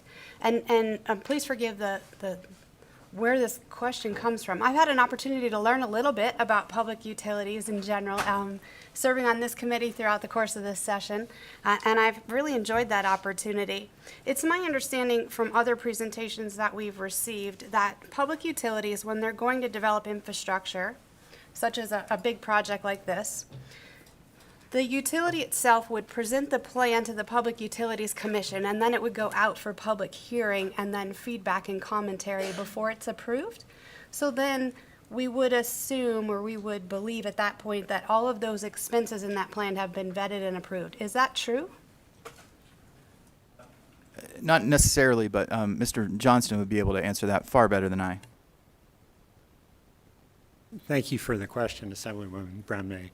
It's actually a two-step process in Nevada, and this dates back to the early 80s when Nevada adopted what's called Bob Johnston, for the record, a policy advisor for the Nevada State Democratic Caucus. And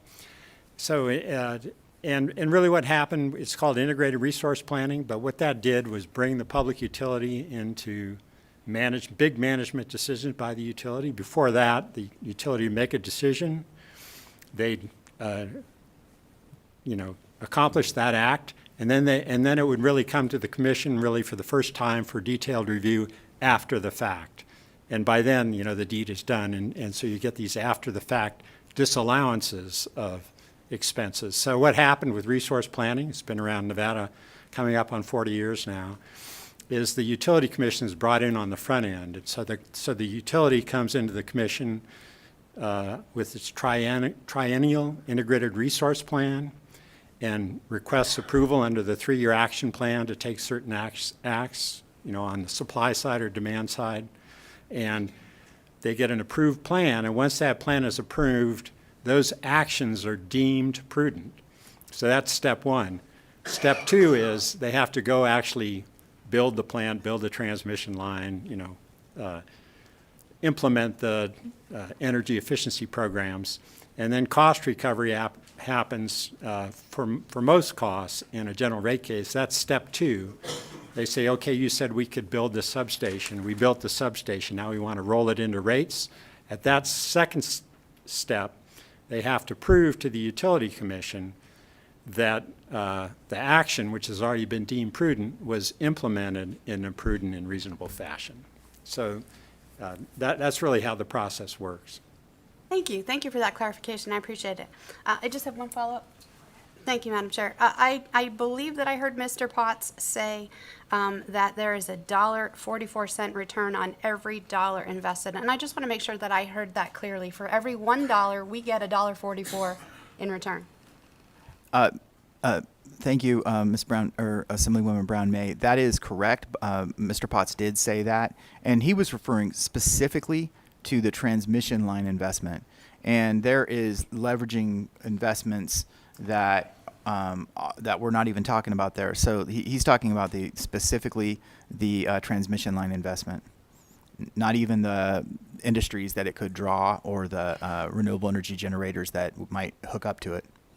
Thank you. Recognizing we're not a money committee, but a policy committee, I just thought that was really important that we make sure Thank that you. was Thank you. I accurate. appreciate that. That's the primary motivation of the bill is to bring more revenue into the state. Assemblyman Wheeler? Thank you, Madam Chair. Senator, I'm really excited. No, not really. I'm just kidding. But I thought I'd get you going for a minute. So, but and if it's $1.44 per year, tell me where to invest. But my question for you is about the abatements. On public lands on these abatements, are these going to affect our PILT payments? Because as we know, that's the amount of land you have versus the amount of land you use, et cetera. So is this going to affect that in any way? So Assemblyman Ellison asked the same question on that, and yeah, and so I'm not exactly sure how that affects that, to be honest with you. But what this does do is this takes the otherwise federal lands, and then the private developer enters into a lease with the feds, usually the BLM, and then the taxable value of that land, it just like it was turned over, all the property taxes to that go straight to the county in which the project takes place. So you're converting, although you're not looking at the loss calculation and the calculation you were talking about. You're converting otherwise untaxable land into actual taxes. And so while it's abated, it's the state's version. It's the state's share that's abated. The follow-up?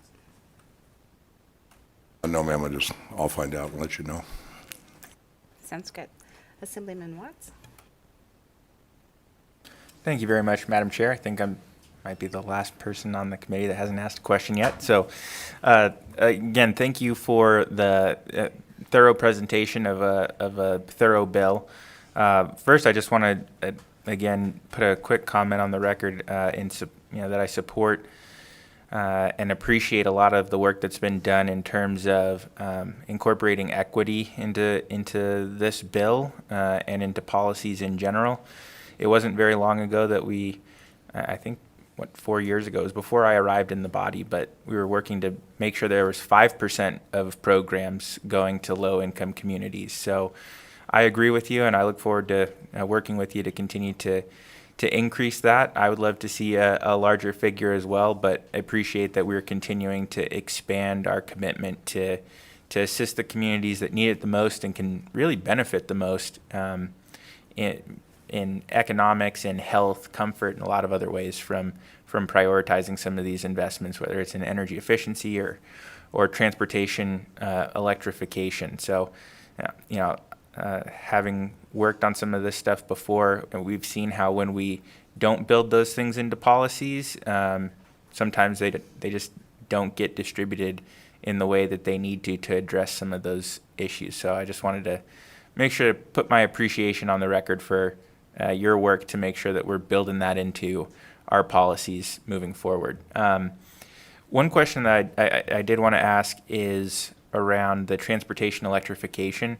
So there's really kind of two pieces that I see in the bill, right? There's a short-term defined investment to really kind of scale up some of this infrastructure, and then there's an ongoing planning process to, I guess, continue to build out and maintain that. And I was just wondering if you could talk a little bit about how those pieces interact and work together towards kind of achieving our transportation electrification plans, and specifically kind of that transition from the short-term plan to the longer-term planning process.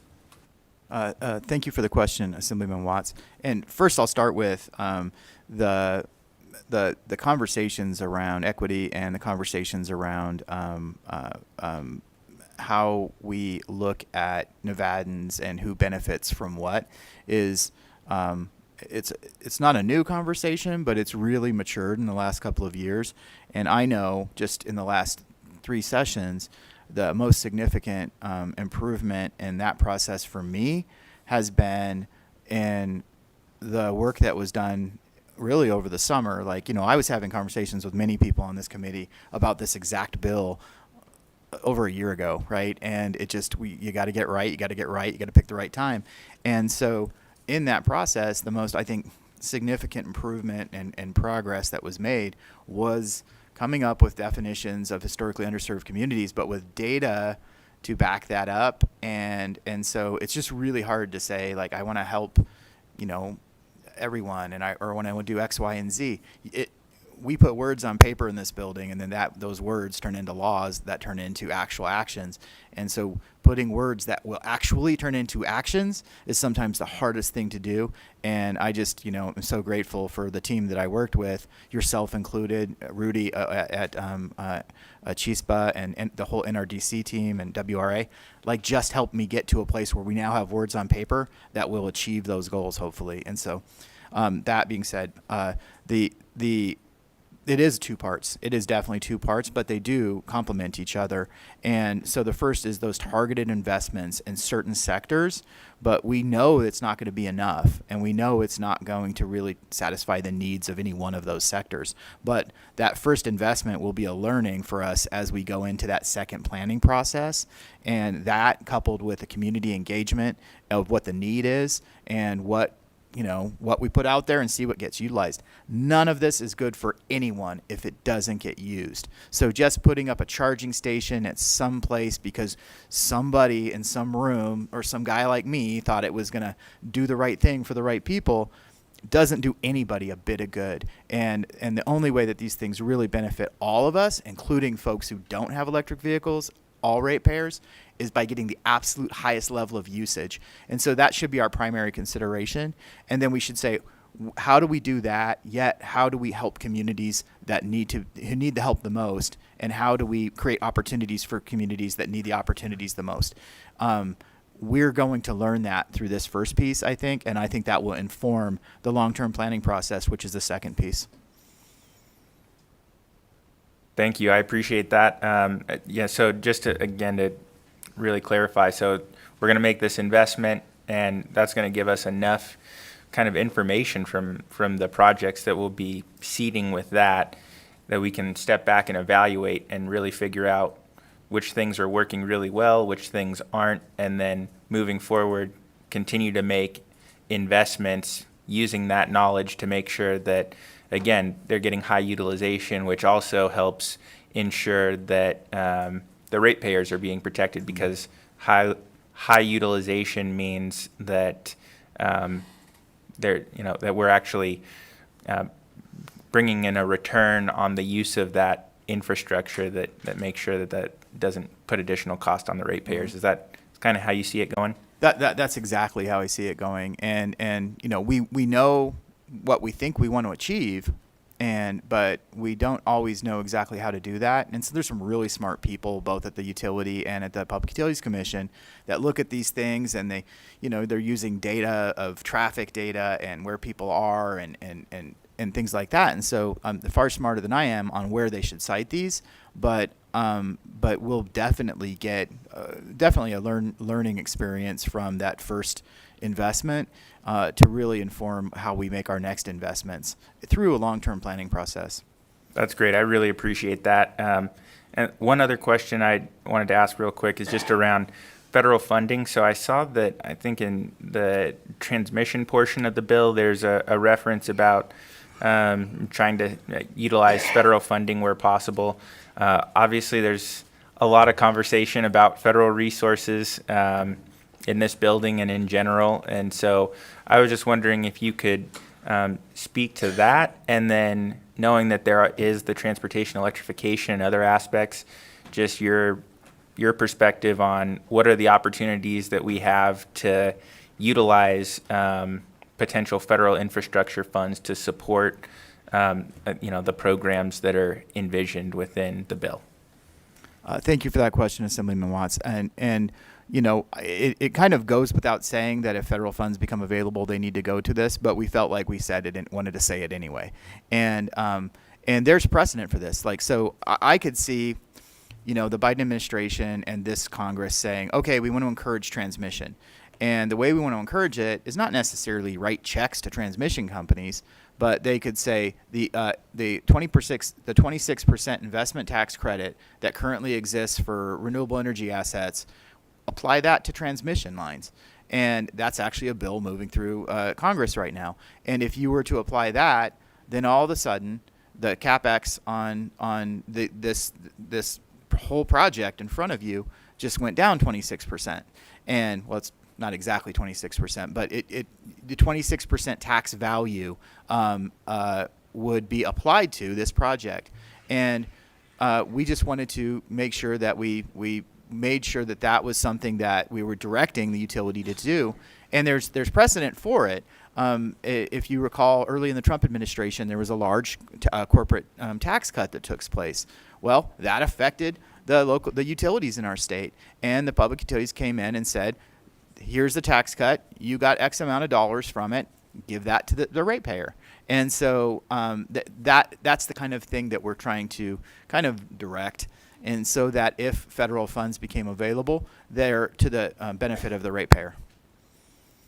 Thank you. I really appreciate that. And just want to say again, thanks for all the work that you've put in on this. I appreciate that those database definitions. I've actually borrowed from them for a piece of legislation that my colleague referenced in relation to taking on smog and vehicle pollution. And there is a bill to try and provide some assistance to folks in being able to obtain vehicles. And I think that it will complement the investments in infrastructure that are contemplated within this bill. So thank you again, Senator, and thank you, Madam Chair, for the questions. Thank you, Assemblyman. Thank you. So that's almost everyone on their committee asking questions. There's only two things that I wanted to address that was not asked. When you look at section 36, subsection 10, on the net metering, I didn't see anything in there that says the energy savings of the owner that they'll receive with the rooftop solar would be passed on to the tenants. Can you let us know why you wouldn't include that? Because the owner will get a tremendous savings, but there's nothing to pass that on to the grandmas that are their tenants. And thank you for the question, Chair Monroe Moreno. Me and Bob kind of had a little bit of a debate about that. Me and Mr. Johnston kind of had a debate about this. And really, it comes down to the market dictates what the housing market dictates what the cost of that unit's going to be. And so in a lot of these particular business models, it's subsidized low income and senior housing. And there is a certain amount of competition, and they're getting HUD credits, they're getting federal credits, sometimes they're getting new market tax credits, and all kinds of different stacks of benefits and tax credits to try to drive the cost down because these are subsidized generally housing. But at the end of the day, we're just trying to help the property owner lower their operating expense, and it's really hard for us. I don't know how you necessarily dictate or even true up what those savings are and how they get passed on to the tenant in this particular case. And so it just seems like it's kind of implied but almost impossible to prove what the benefit is and how it gets passed on and to what measure. I guess you could just say, to the extent there's a benefit, pass it on to the tenant, but that seems, we ran into a lot of obstacles in trying to come up with a way to say that. Does that make sense? Like, to me, it's just implied. Like, if there's lower operating expenses and you're in a market competing with other providers of low-income housing, then it's just going to help you provide better low-income housing. Well, I hope that the owners feel the same way that you do, but we know that there's a lot of property owners that, how do I put this, that it's politically correct, may not have the same heart for their tenants that you do. Well, and I use the example of, like, you know, if a property, this doesn't incentivize it. This doesn't say you get an incentive. This doesn't say you must. It just says, from a regulatory standpoint, you are viewed as if you are one customer behind one meter. That's all it does. And it facilitates the decision of the property owner to do that or not do that if they like to. But like, it would be going out and putting in high efficiency air conditioning units. How would we say, if you put in a more efficient air conditioning unit, you must pass on the value or savings to your tenants? Do you know what I mean? It's kind of just an energy efficiency measure. And we're just now, through this, making clear that it's allowed to do. And then last question. Last legislative session, we were able to pass AB 465, the Expanded Solar Access Program. Do you feel anything in this legislation would be in conflict with that? Thank you for the question, Chairman Moreno. Absolutely not. Absolutely not. As a matter of fact, I think that there might be things, especially around just the continual evolution of workforce development, that there might be things that has paved the way for, and that this would complement. Okay. So I know that there was a comment earlier that there's a lot in this bill that came in 120 days, but I think we've heard through questions and testimony, this is work that's been in the process for more than a year. And thank you for the work, and thank you for allowing those of us that worked on it with you. We didn't always agree, but I think we came to a pretty good bill. So seeing no other questions from the committee, we will now open it up for testimony and support. And I'm going to just preface that some members may have to leave to go to another committee. Please don't think they're not interested in the content, but we do have other committees going on at this time. And Madam Chair, on the Zoom, there's a handful of folks who wanted to come present in support of the bill that weren't able to make it because of our hectic legislative session schedule in the Senate hearing. And so I don't know if you could go to them as well, but I appreciate that. We'll go to the members that are here in the room first, Thank and then you. we'll go to Zoom. I appreciate that. Thank you. You can go ahead. Good afternoon, Chair Moreno. For the record, my name is Danny Thompson. I'm representing Ibew 1245 and 396.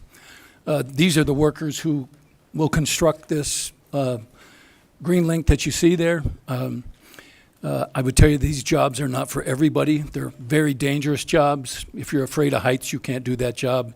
If you're afraid of electricity, you can't do that job. They're highly trained. They serve a 4-year apprenticeship.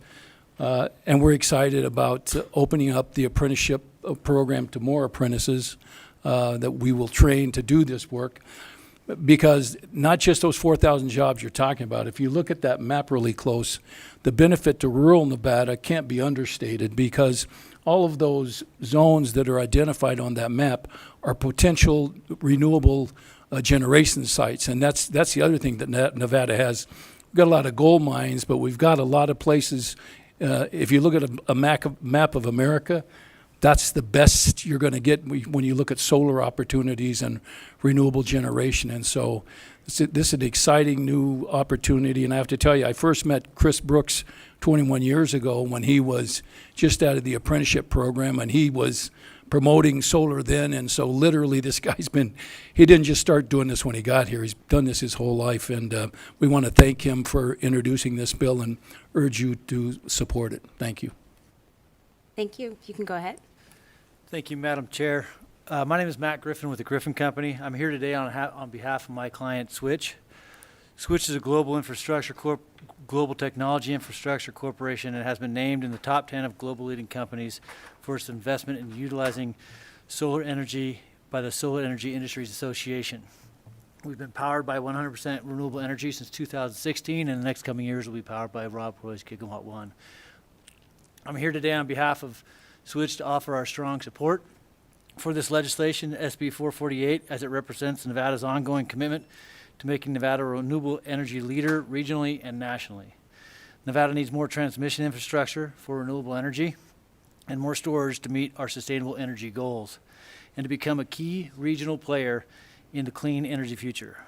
We encourage regulators to embrace innovation, explore ways to reduce costs for all ratepayers, and we specifically thank the sponsor and everybody who's worked on this bill for bringing it, and we urge your support today. Thank you, Madam Chair. Thank you. You can go ahead. Thank you, Madam Chair. Dan Musgrove on behalf of the building trades of Nevada. Much has been said already about how important this is. Mr. Brown talked about 3 simple words, and those 3 simple words were actually used in 1980 talking about getting out of a recession by a presidential candidate. Jobs, jobs, jobs. Well, let's talk about getting out of a pandemic as well. And so this is important legislation. When you look at that map, those projects won't come if we can't get the electricity to the grid, and the men and women of the building trades, who are a very diverse group of men and women, would love to have the opportunity to get those projects on the ground and electricity, green energy into the grid. So thank you. We support the bill. Thank you. And I will just make those that are in the overflow aware, if you plan to testify, please come on over and kind of hang out in the hallway if you don't see a chair in the room, but we're at that point. Ms. Fisher, you can go ahead. Thank you, Madam Chair. For the record, Susan Fisher with McDonald Carano, speaking today on behalf of Ovation Development and also Circ Energy and Able Grid Energy. Circ Energy is a geothermal company not based here in Nevada, but they do have operations here in Nevada. We're very excited about having additional transmission supply because, as you know, you can put solar in certain places, but geothermal is where it is. So it'll be nice to have access to additional transmission. And Able Grid Energy is an energy storage company, and we are agnostic on the type of energy that goes into it. We're very excited about having additional opportunities there. Alan Mulaski with Ovation Development was not able to be here today to speak, and he asked me to put some comments on the record. I'm not going to read all of his comments into the record, but just a few.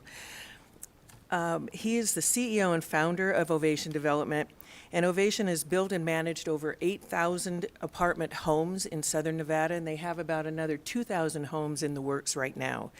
In addition to their market rate communities, they're one of Nevada's major providers of senior affordable housing, as you heard from Senator Brooks. And I will add also that on the tenant solar, which is what I refer to as the solar on apartment, we've been working with Senator Brooks on this for over 4 years now. This is not something that we've just decided to toss out here. We've gone through several iterations of language and made it broad enough, and it's also broad enough so that it will apply to commercial properties as well, like a strip mall or a commercial building. 30 seconds.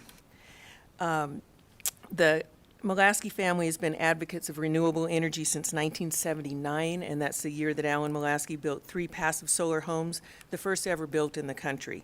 And his father, Erwin Mulaski, has been recognized by the USGBC for a lifetime achievement for his many buildings that obtained gold standards. And we are very much in support of Senate Bill 448, which will allow the owners of multifamily properties to install renewable energy systems. Thank you.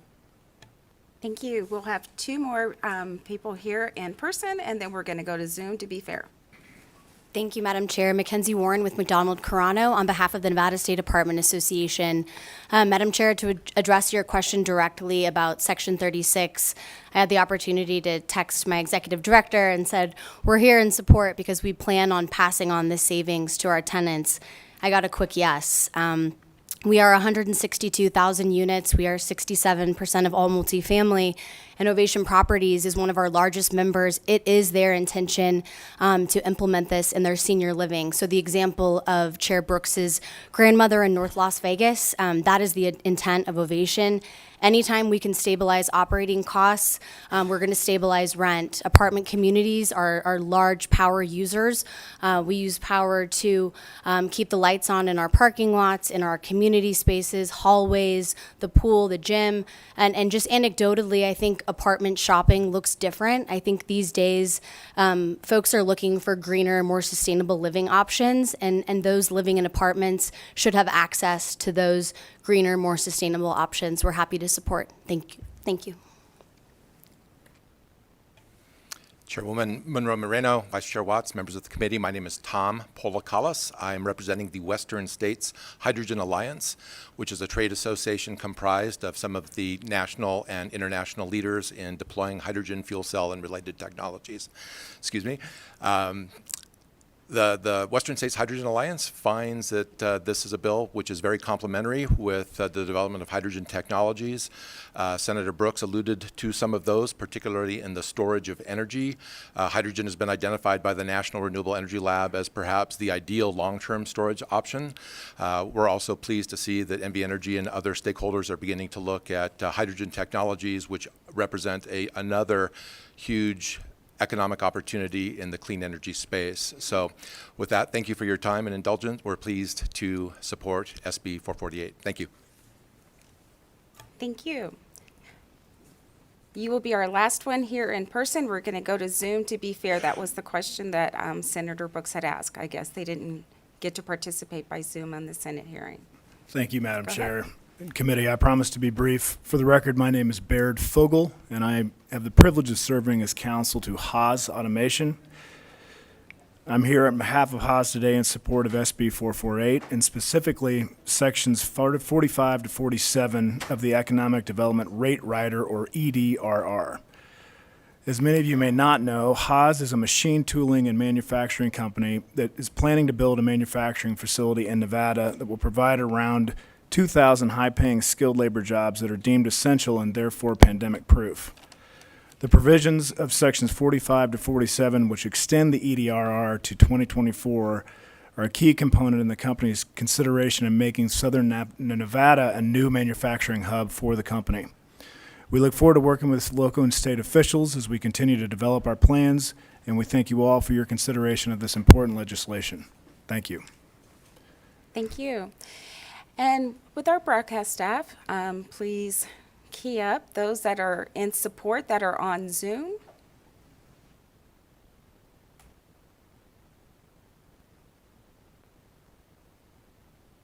If you would like to testify in support, please turn your video cameras on if you are in the Zoom meeting.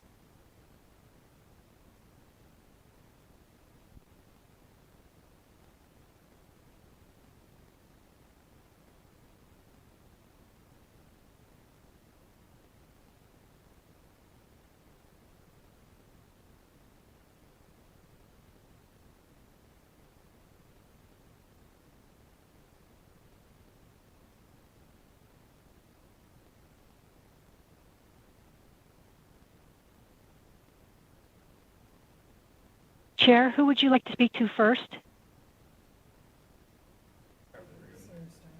We'll start with Ms. Steinberg. Good afternoon, Chairman Moreno, Vice Chair Watts, and members of the committee. My name is Sarah Steinberg, and I'm a policy principal with Advanced Energy Economy. AEE is an industry association comprised of businesses dedicated to making the energy we use secure, clean, resilient, and affordable.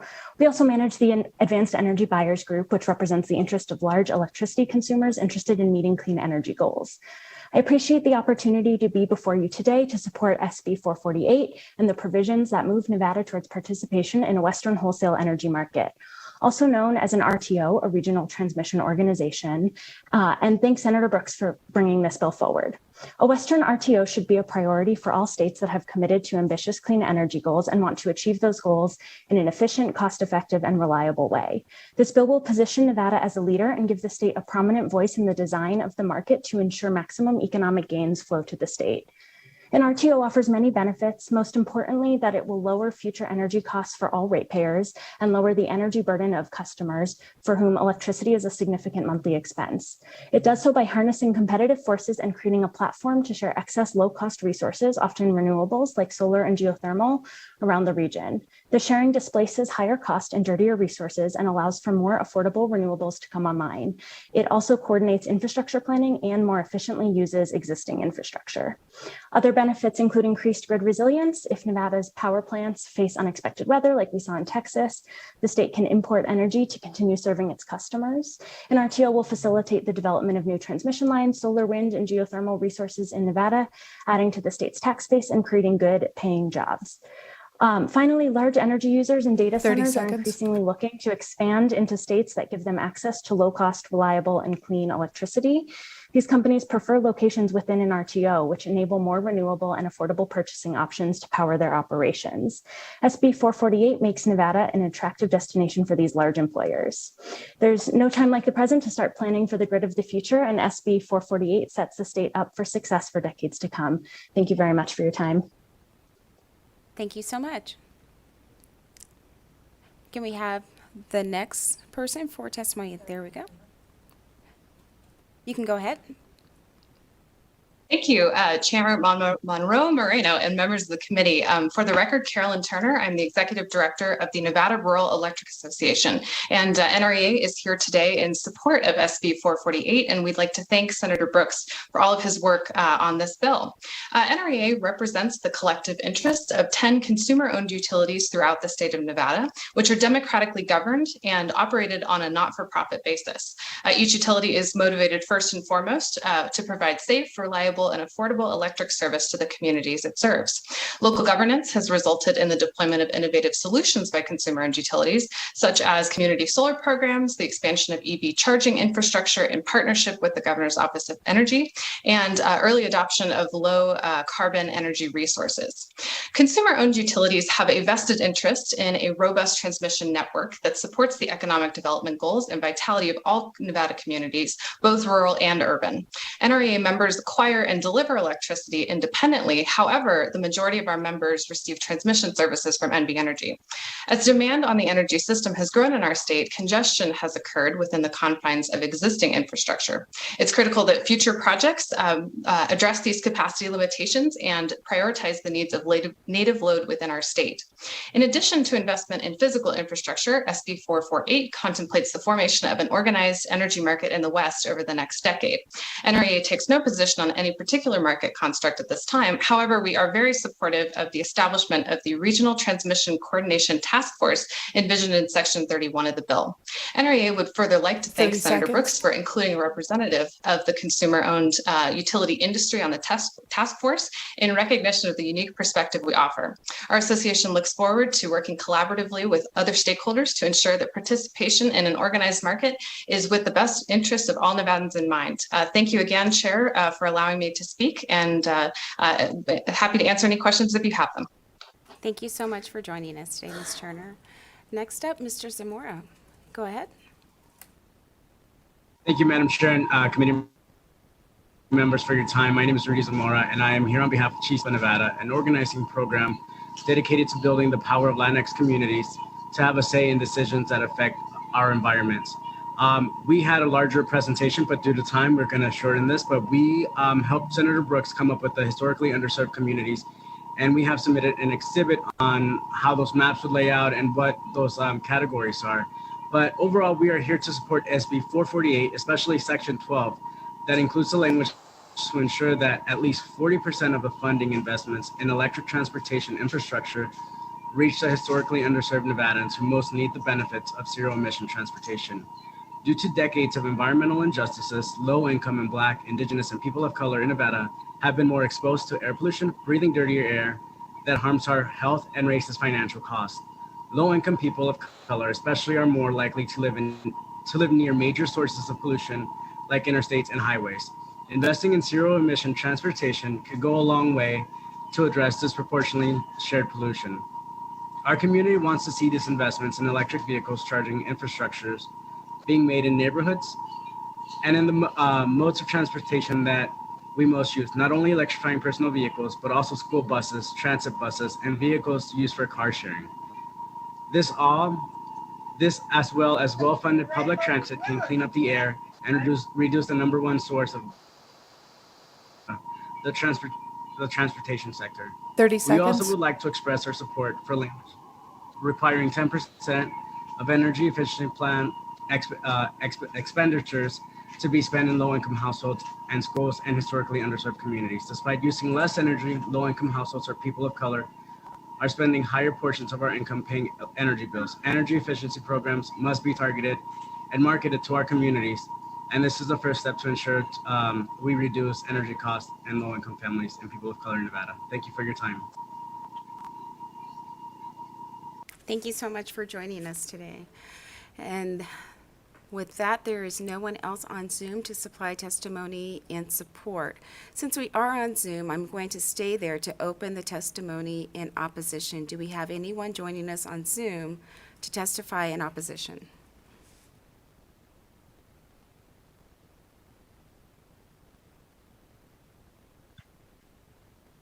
If you'd like to testify in opposition from Zoom, please turn your camera on now.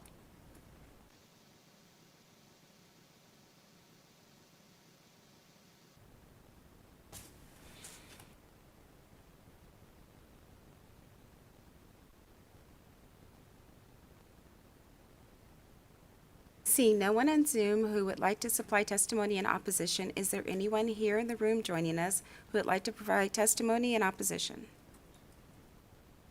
Seeing none, we will move to neutral. Is there anyone here in the room who would like to provide testimony in the neutral? Good afternoon. Good afternoon, Laura Grenier for the record on behalf of the Nevada Resort Association. Chair and committee members, I'd like to thank Senator Brooks for his work on this bill and acknowledge his efforts to advance renewable energy development and job creation. Nevada's resort industry is a world-class leader in sustainability, environmental protection, and clean energy development. NRA's members are committed to identifying and implementing solutions to reduce greenhouse gases and carbon emissions and promote energy and water conservation. For instance, MGM Resorts recently built America's largest contiguous rooftop solar array at the Mandalay Bay Convention Center, one of many examples of NRA's members' leadership on sustainability and renewable energy issues. We have worked very hard with the sponsor, NV Energy, and the Public Utilities Commission to resolve our concerns, and we appreciate all of the time and effort on that. The changes reflected in Amendment 744 reflect important clarifications to ensure the PUC retains all jurisdiction and discretion over any request by NV Energy for financial incentives such as deferred accounting or regulatory asset treatment, construction work in progress, or other financial incentives that could increase cost to customers. With one exception, as specifically called out in Section 4911, there is no intention to mandate any financial incentives for the utility, but instead, the statute leaves all discretion with the PUC to decide any such requests. The bill now also ensures the utility will seek recovery through the normal course in a general rate case. These amendments were important to the NRA to ensure the PUC retains full authority over utility requests for special accounting treatment and financial incentives, given the cost impact those can have on customers. NRA sought these amendments as clarifications out of concern not only as businesses, but also for the hundreds of thousands of employees of the resort industry who are all impacted by utility rates. These changes ensure that the PUC retains full authority and regulatory discretion to consider impacts to customers and decide whether to grant any requests from the utility for special accounting treatment, such as regulatory asset or deferred accounting or other financial incentives that make projects more expensive for customers. Again, we appreciate the collaboration of the sponsor, NBE, and the PUC in preparing the language included in Amendment 744 to help ensure the PUC's discretion on full regulatory authority remains in place. As Senator Brooks mentioned, it's critical that the agency retain all of its tools, discretion, and jurisdiction to monitor rate impacts and utility earnings. With regard to Senate Bill 448's EV infrastructure provisions, NRMA members, I would encourage you to go ahead and give our secretary your written testimony. We are out of time, but thank you so much for joining us today. Thank you. Seeing no one else in the room to provide testimony in the neutral, we will move to Zoom and our telephone to see if we have anyone joining us virtually to give testimony in the neutral.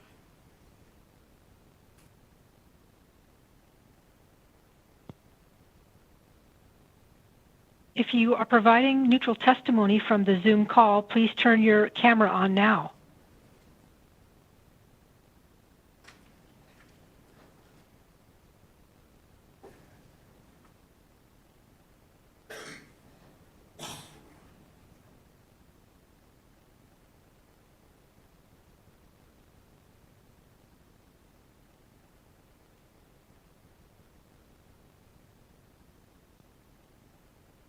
Chair, there doesn't appear to be anybody in the Zoom that wants to testify in the neutral position.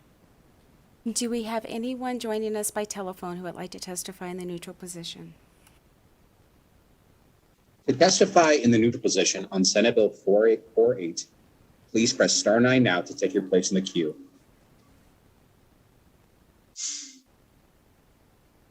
Caller with the last 3 digits of 377. You slowly state and spell your name for the record. You will have 2 minutes and may begin. Chair Monroe Moreno and members of the Assembly Growth and Infrastructure Committee, my name is Jane Amon, Jainamoan, and I am the External Affairs Director for the Nature Conservancy in Nevada. Thank you for this opportunity to provide neutral testimony for Senate Bill 448. The Nature Conservancy supports a new energy economy and investments in clean energy, which are necessary for addressing the urgent threat of climate change. Bills such as SB 448 represent important steps for Nevada. We believe that as we take these important steps towards a greener future, any scenario for energy build-out should include strategic implementation that allows for our economy to thrive while balancing impacts on our ecosystems. This can be done with smart from the start planning. The Nevada Climate Strategy, published in December 2020, highlighted the need for smart from the start renewable energy planning in the complex challenges for Nevada section. A smart from the start energy plan identifies and prioritizes lower impact areas. Renewable generation, storage, and transmission can be deployed while minimizing impact to natural lands, cultural resources, recreation, and other conservation values.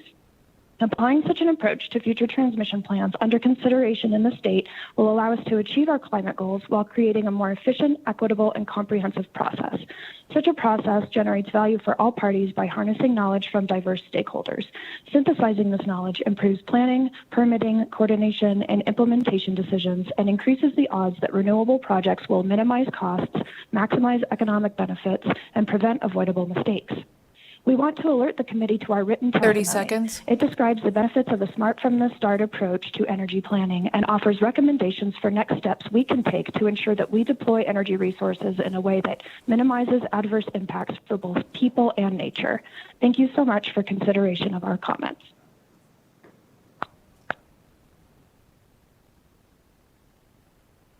Next caller. Chair, we have no more callers in neutral at this time.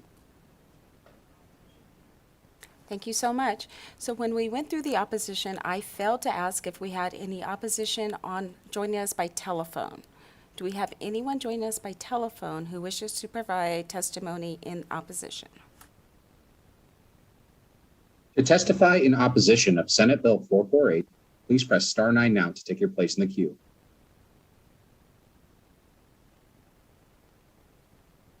Caller with the last 3 digits of 792. Please slowly state and spell your name for the record. You'll have 2 minutes and may begin. This is Patrick Donnelly, Patrick Donnelly. I'm Nevada State Director at the Center for Biological Diversity.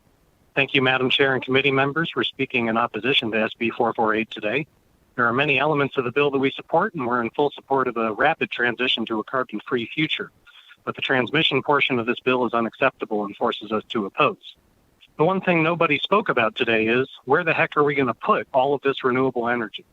The new transmission lines will open up vast amounts of our wild spaces to renewable energy development.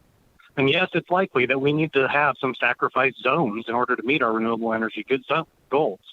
But SB 448 has no provision for planning for this renewable energy future. The philosophy here is, let's build a couple $2 billion transmission lines that ratepayers foot the bill for, and let the market figure out where to put solar farms. There could be huge consequences to this. Greenlink North follows the path of the loneliest road in America, US 50, across some of the most remote and beautiful places in the state, through Austin and Eureka, beloved landscapes to Nevadans, internationally iconic. I bet many of you have driven down the loneliest road at some point. But as I said, SB 448 contains no planning. And the energy builds a transmission line through there, and it could turn into the loneliest solar farm in America if we don't have planning to ensure appropriate siting of these facilities. Putting forward policies like those in SB 448 is irresponsible without thorough planning and environmental impacts analysis. SB 448 needs an amendment to ensure there is a smart from the start review of impacts to the environment and environmental justice from the build out of these transmission lines. Without it, this bill jeopardizes the values which make Nevada so wild and great. Such an analysis would likely show that the environmental impacts and social impacts of building a transmission line along the loneliest road would not be acceptable to most Nevadans. Until such an amendment is put forward, we must oppose this bill. Thank you. Thank you so much for joining us today. Do we have any other testifiers in opposition by telephone? Chair, we have no more callers in opposition at this time. Thank you so much. So, Senator Brooks, you brought a large number of people with you today, and I said that I would give 15 minutes for opposition, 15 minutes for support, and 15 minutes for neutral. Because there's so many people in the room, the opposition did not use the total amount of time. So that remaining amount of time that would have been for opposition, for those of you that came to testify in support, I will give you that remaining time. I am going to step out to go vote in a different committee. I'm going to turn it over to my vice chair and come back.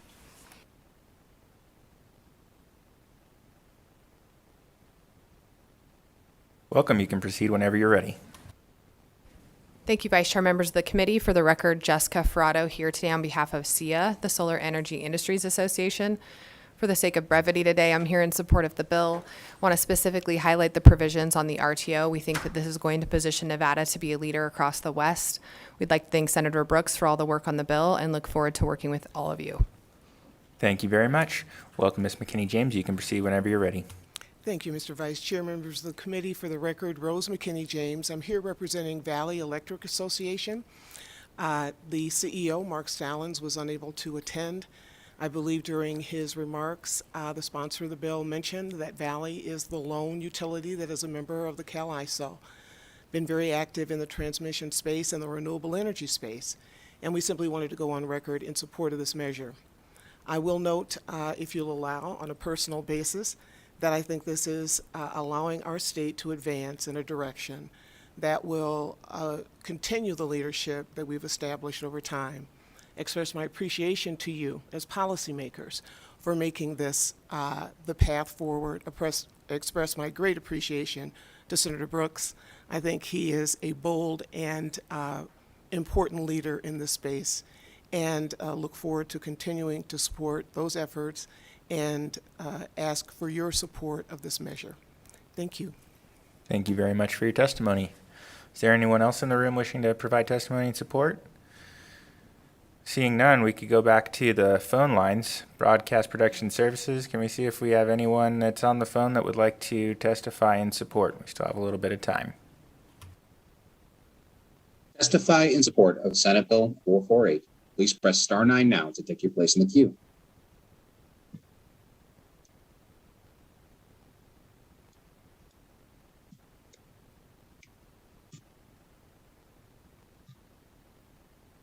Caller with the last 3 digits of 469. Please slowly state and spell your name for the record. You will have 2 minutes and may begin. Thank you, Vice Chair. Good afternoon, Andy Donahue for the record with the Labor Employers Cooperation and Education Trust. I'd like to thank the sponsor for such meticulous attention and would like to support the bill as was presented today. And to conclude, would like to thank the sponsor, Andy, for the record. Thank you very much for your testimony, BPS. We can go on to the next caller. Caller with the last 3 digits of 450. Please slowly state and spell your name for the record. You'll have 2 minutes and may begin. Hi, my name is Angie Dykema, that's spelled D-Y-K-E-M-A, and I'm calling in today on behalf of SLEEP, the Southwest Energy Efficiency Project, in support of SB 448. For the sake of efficiency, I'll keep it short and just say that we are very grateful to Senator Brooks for introducing this long-awaited piece of legislation, and we strongly urge the committee to support this. And we definitely thank Senator Brooks for including the component on energy efficiency in the package of legislation for this. So thank you very much, and thank you for consideration of our comments. Thank you very much, Ms. Dykema. BPS, we can go on to the next caller. Caller with the last three digits of 533. Please slowly state and spell your name for the record. You will have 2 minutes and may begin. Vice Chair Watson, members of the committee, my name is Dylan Sullivan, last name spelled Sullivan. I'm a senior scientist at the Natural Resources Defense Council. NRDC is a strong supporter of SB 448, and in the interest of time, I wanted to direct your attention to NRDC's letter of support, which is filed as an exhibit. It includes detail on how electric vehicles are critical to meeting climate goals and reducing air pollution, and how all ratepayers benefit from increased electric vehicle adoption. We're also strong supporters of the transmission build-out that's contemplated in the bill, and also strong supporters of the increased focus on low-income households and historically underserved communities, both in the deployment of electric vehicle infrastructure and in energy efficiency programs. With that, I just want to thank Senator Brooks for his work on this legislation and the work of other stakeholders and members. I urge you to support this bill. Thank you. Thank you, Mr. Sullivan. Appreciate you submitting longer written remarks and giving brief remarks by phone. I would encourage others to do that so we can get through as many people as possible, and we'll just note for the committee's information and the public's that there are many written exhibits in support of the bill available on Nellis, and encourage everyone to check those out. BPS, can we go on to the next caller, please? Caller with the last three digits of 534. Please slowly state and spell your name for the record. You will have 2 minutes and may begin. Thank you, Madam Chair, or Mr. Chair, excuse me, Vice Chair. This is Skip Daly. Last name is D-A-L-Y. I'm with the Laborers Union Local 169. Wanted to express our support for this measure, which not only addresses infrastructure and building out the grid and emissions and the issues surrounding that, it also creates jobs, and I especially appreciate the labor standards that are within the bill and things that are being corrected there. So I did want to add our support to this measure and encourage that, and thank you for letting the support come on by telephone, Mr. Vice Chair. Thank you. Thank you very much, Mr. Daly. It's good to hear from you. We appreciate your testimony. BPS, can we go on to the next caller? Caller with the last three digits of 031. Please slowly state and spell your name for the record. You'll have 2 minutes and may begin. Good afternoon, Chair, members of the committee. My name is Cesar Diaz, last name D-I-A-Z, and I'm on behalf of ChargePoint and a resident of Las Vegas. I'm testifying for you in support of SB 448. ChargePoint is a leading provider of EV charging stations and network services in North America and the globe. ChargePoint applauds Senator Brooks and the co-authors of SB 448 for considering transportation electrification in this bill and hearing our concerns. We are fully supportive of this bill. With the recent amendments and testimony and clarification, we believe that Section 49 will support competition, innovation, and private capital investment by non-utilities, and that will result in more choices and while reducing carbon emissions and air pollution. We look forward to working with members of the committee, the rest of the legislature, Public Utilities Commission, and utility to implement these programs. Thank you so much. Thank you for your testimony, sir. BPS, next caller.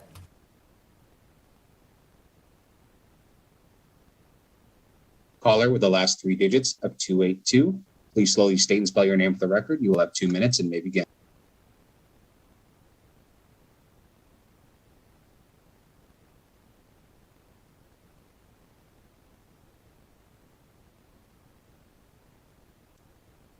Caller with the last three digits of 282. I can see you have unmuted. You may begin your testimony.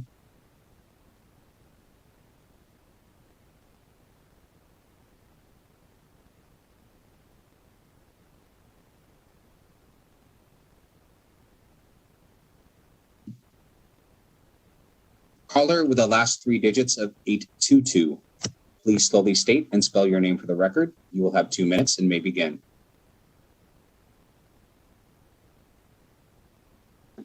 Hi, my name is Matt Rubin. I'm with Western Resource Advocates as Energy Policy Analyst in Nevada. WRA is a nonprofit organization dedicated to protecting the West land, air, and water.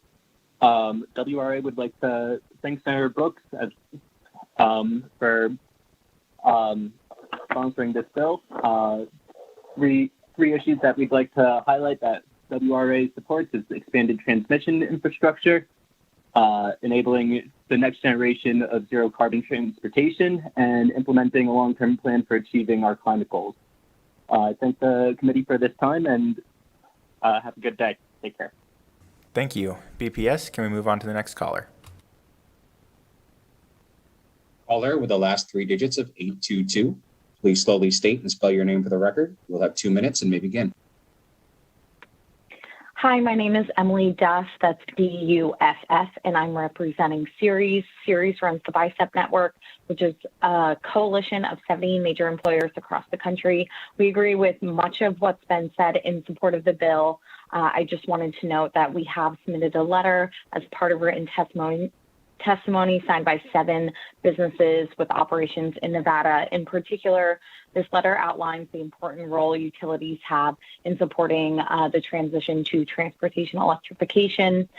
This bill will help establish utility EV programs that will increase customer awareness, help businesses and consumers address upfront costs, and enable a robust and equitable charging network. That will help stimulate the economy and create local jobs. So in the interest of time, I'll stop there, and thank you so much. Thank you very much, Ms. Duff. BPS, we'll go on to the next caller, and we'll take 1 or 2 more. Caller with the last three digits of 292.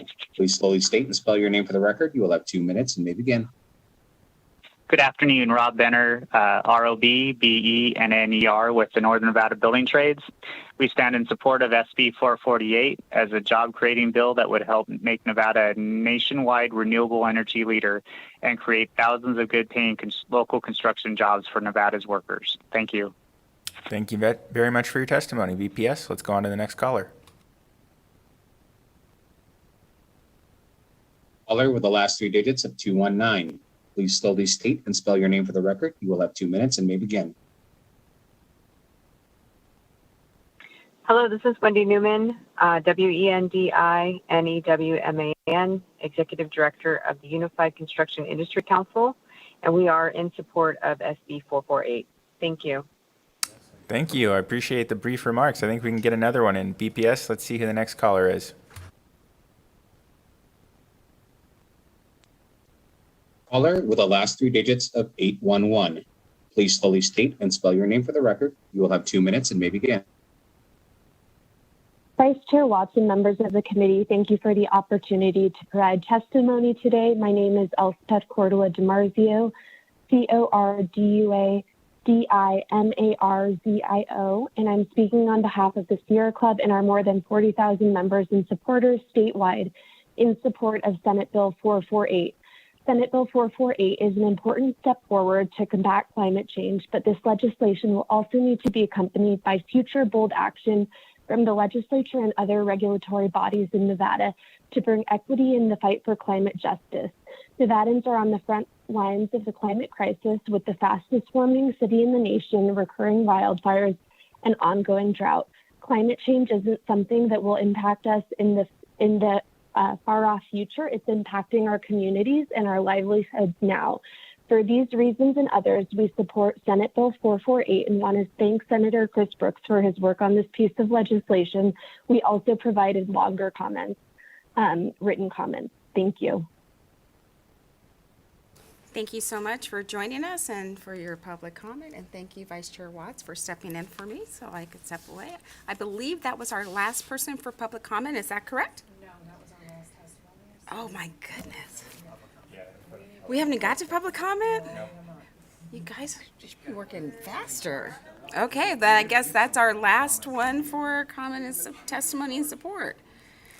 So with that, Senator Brooks, we will call you back up if you have any parting words before we go to public comment.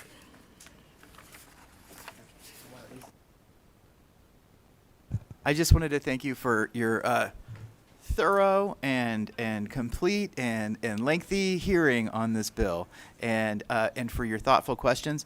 And Assemblyman Wheeler, Assemblyman Ellison, will you send me something on that issue that you were talking about? Because I want to do some more research on that. Appreciate it. We do the Lord's work here in the people's house, just so you know. And with that, we will close the hearing for Senate Bill 448. Thank you all for joining us. And we will open, our next item on our agenda will be public comment. Do we have anyone joining us here in person that would like to provide public comment? Remember, public comment is neutral comment, nothing about the bill that we just presented. Seeing none, then we will ask our broadcast staff if we have anyone joining us virtually who would like to provide public comment. To offer public comment, please press *9 now to take your place in the queue.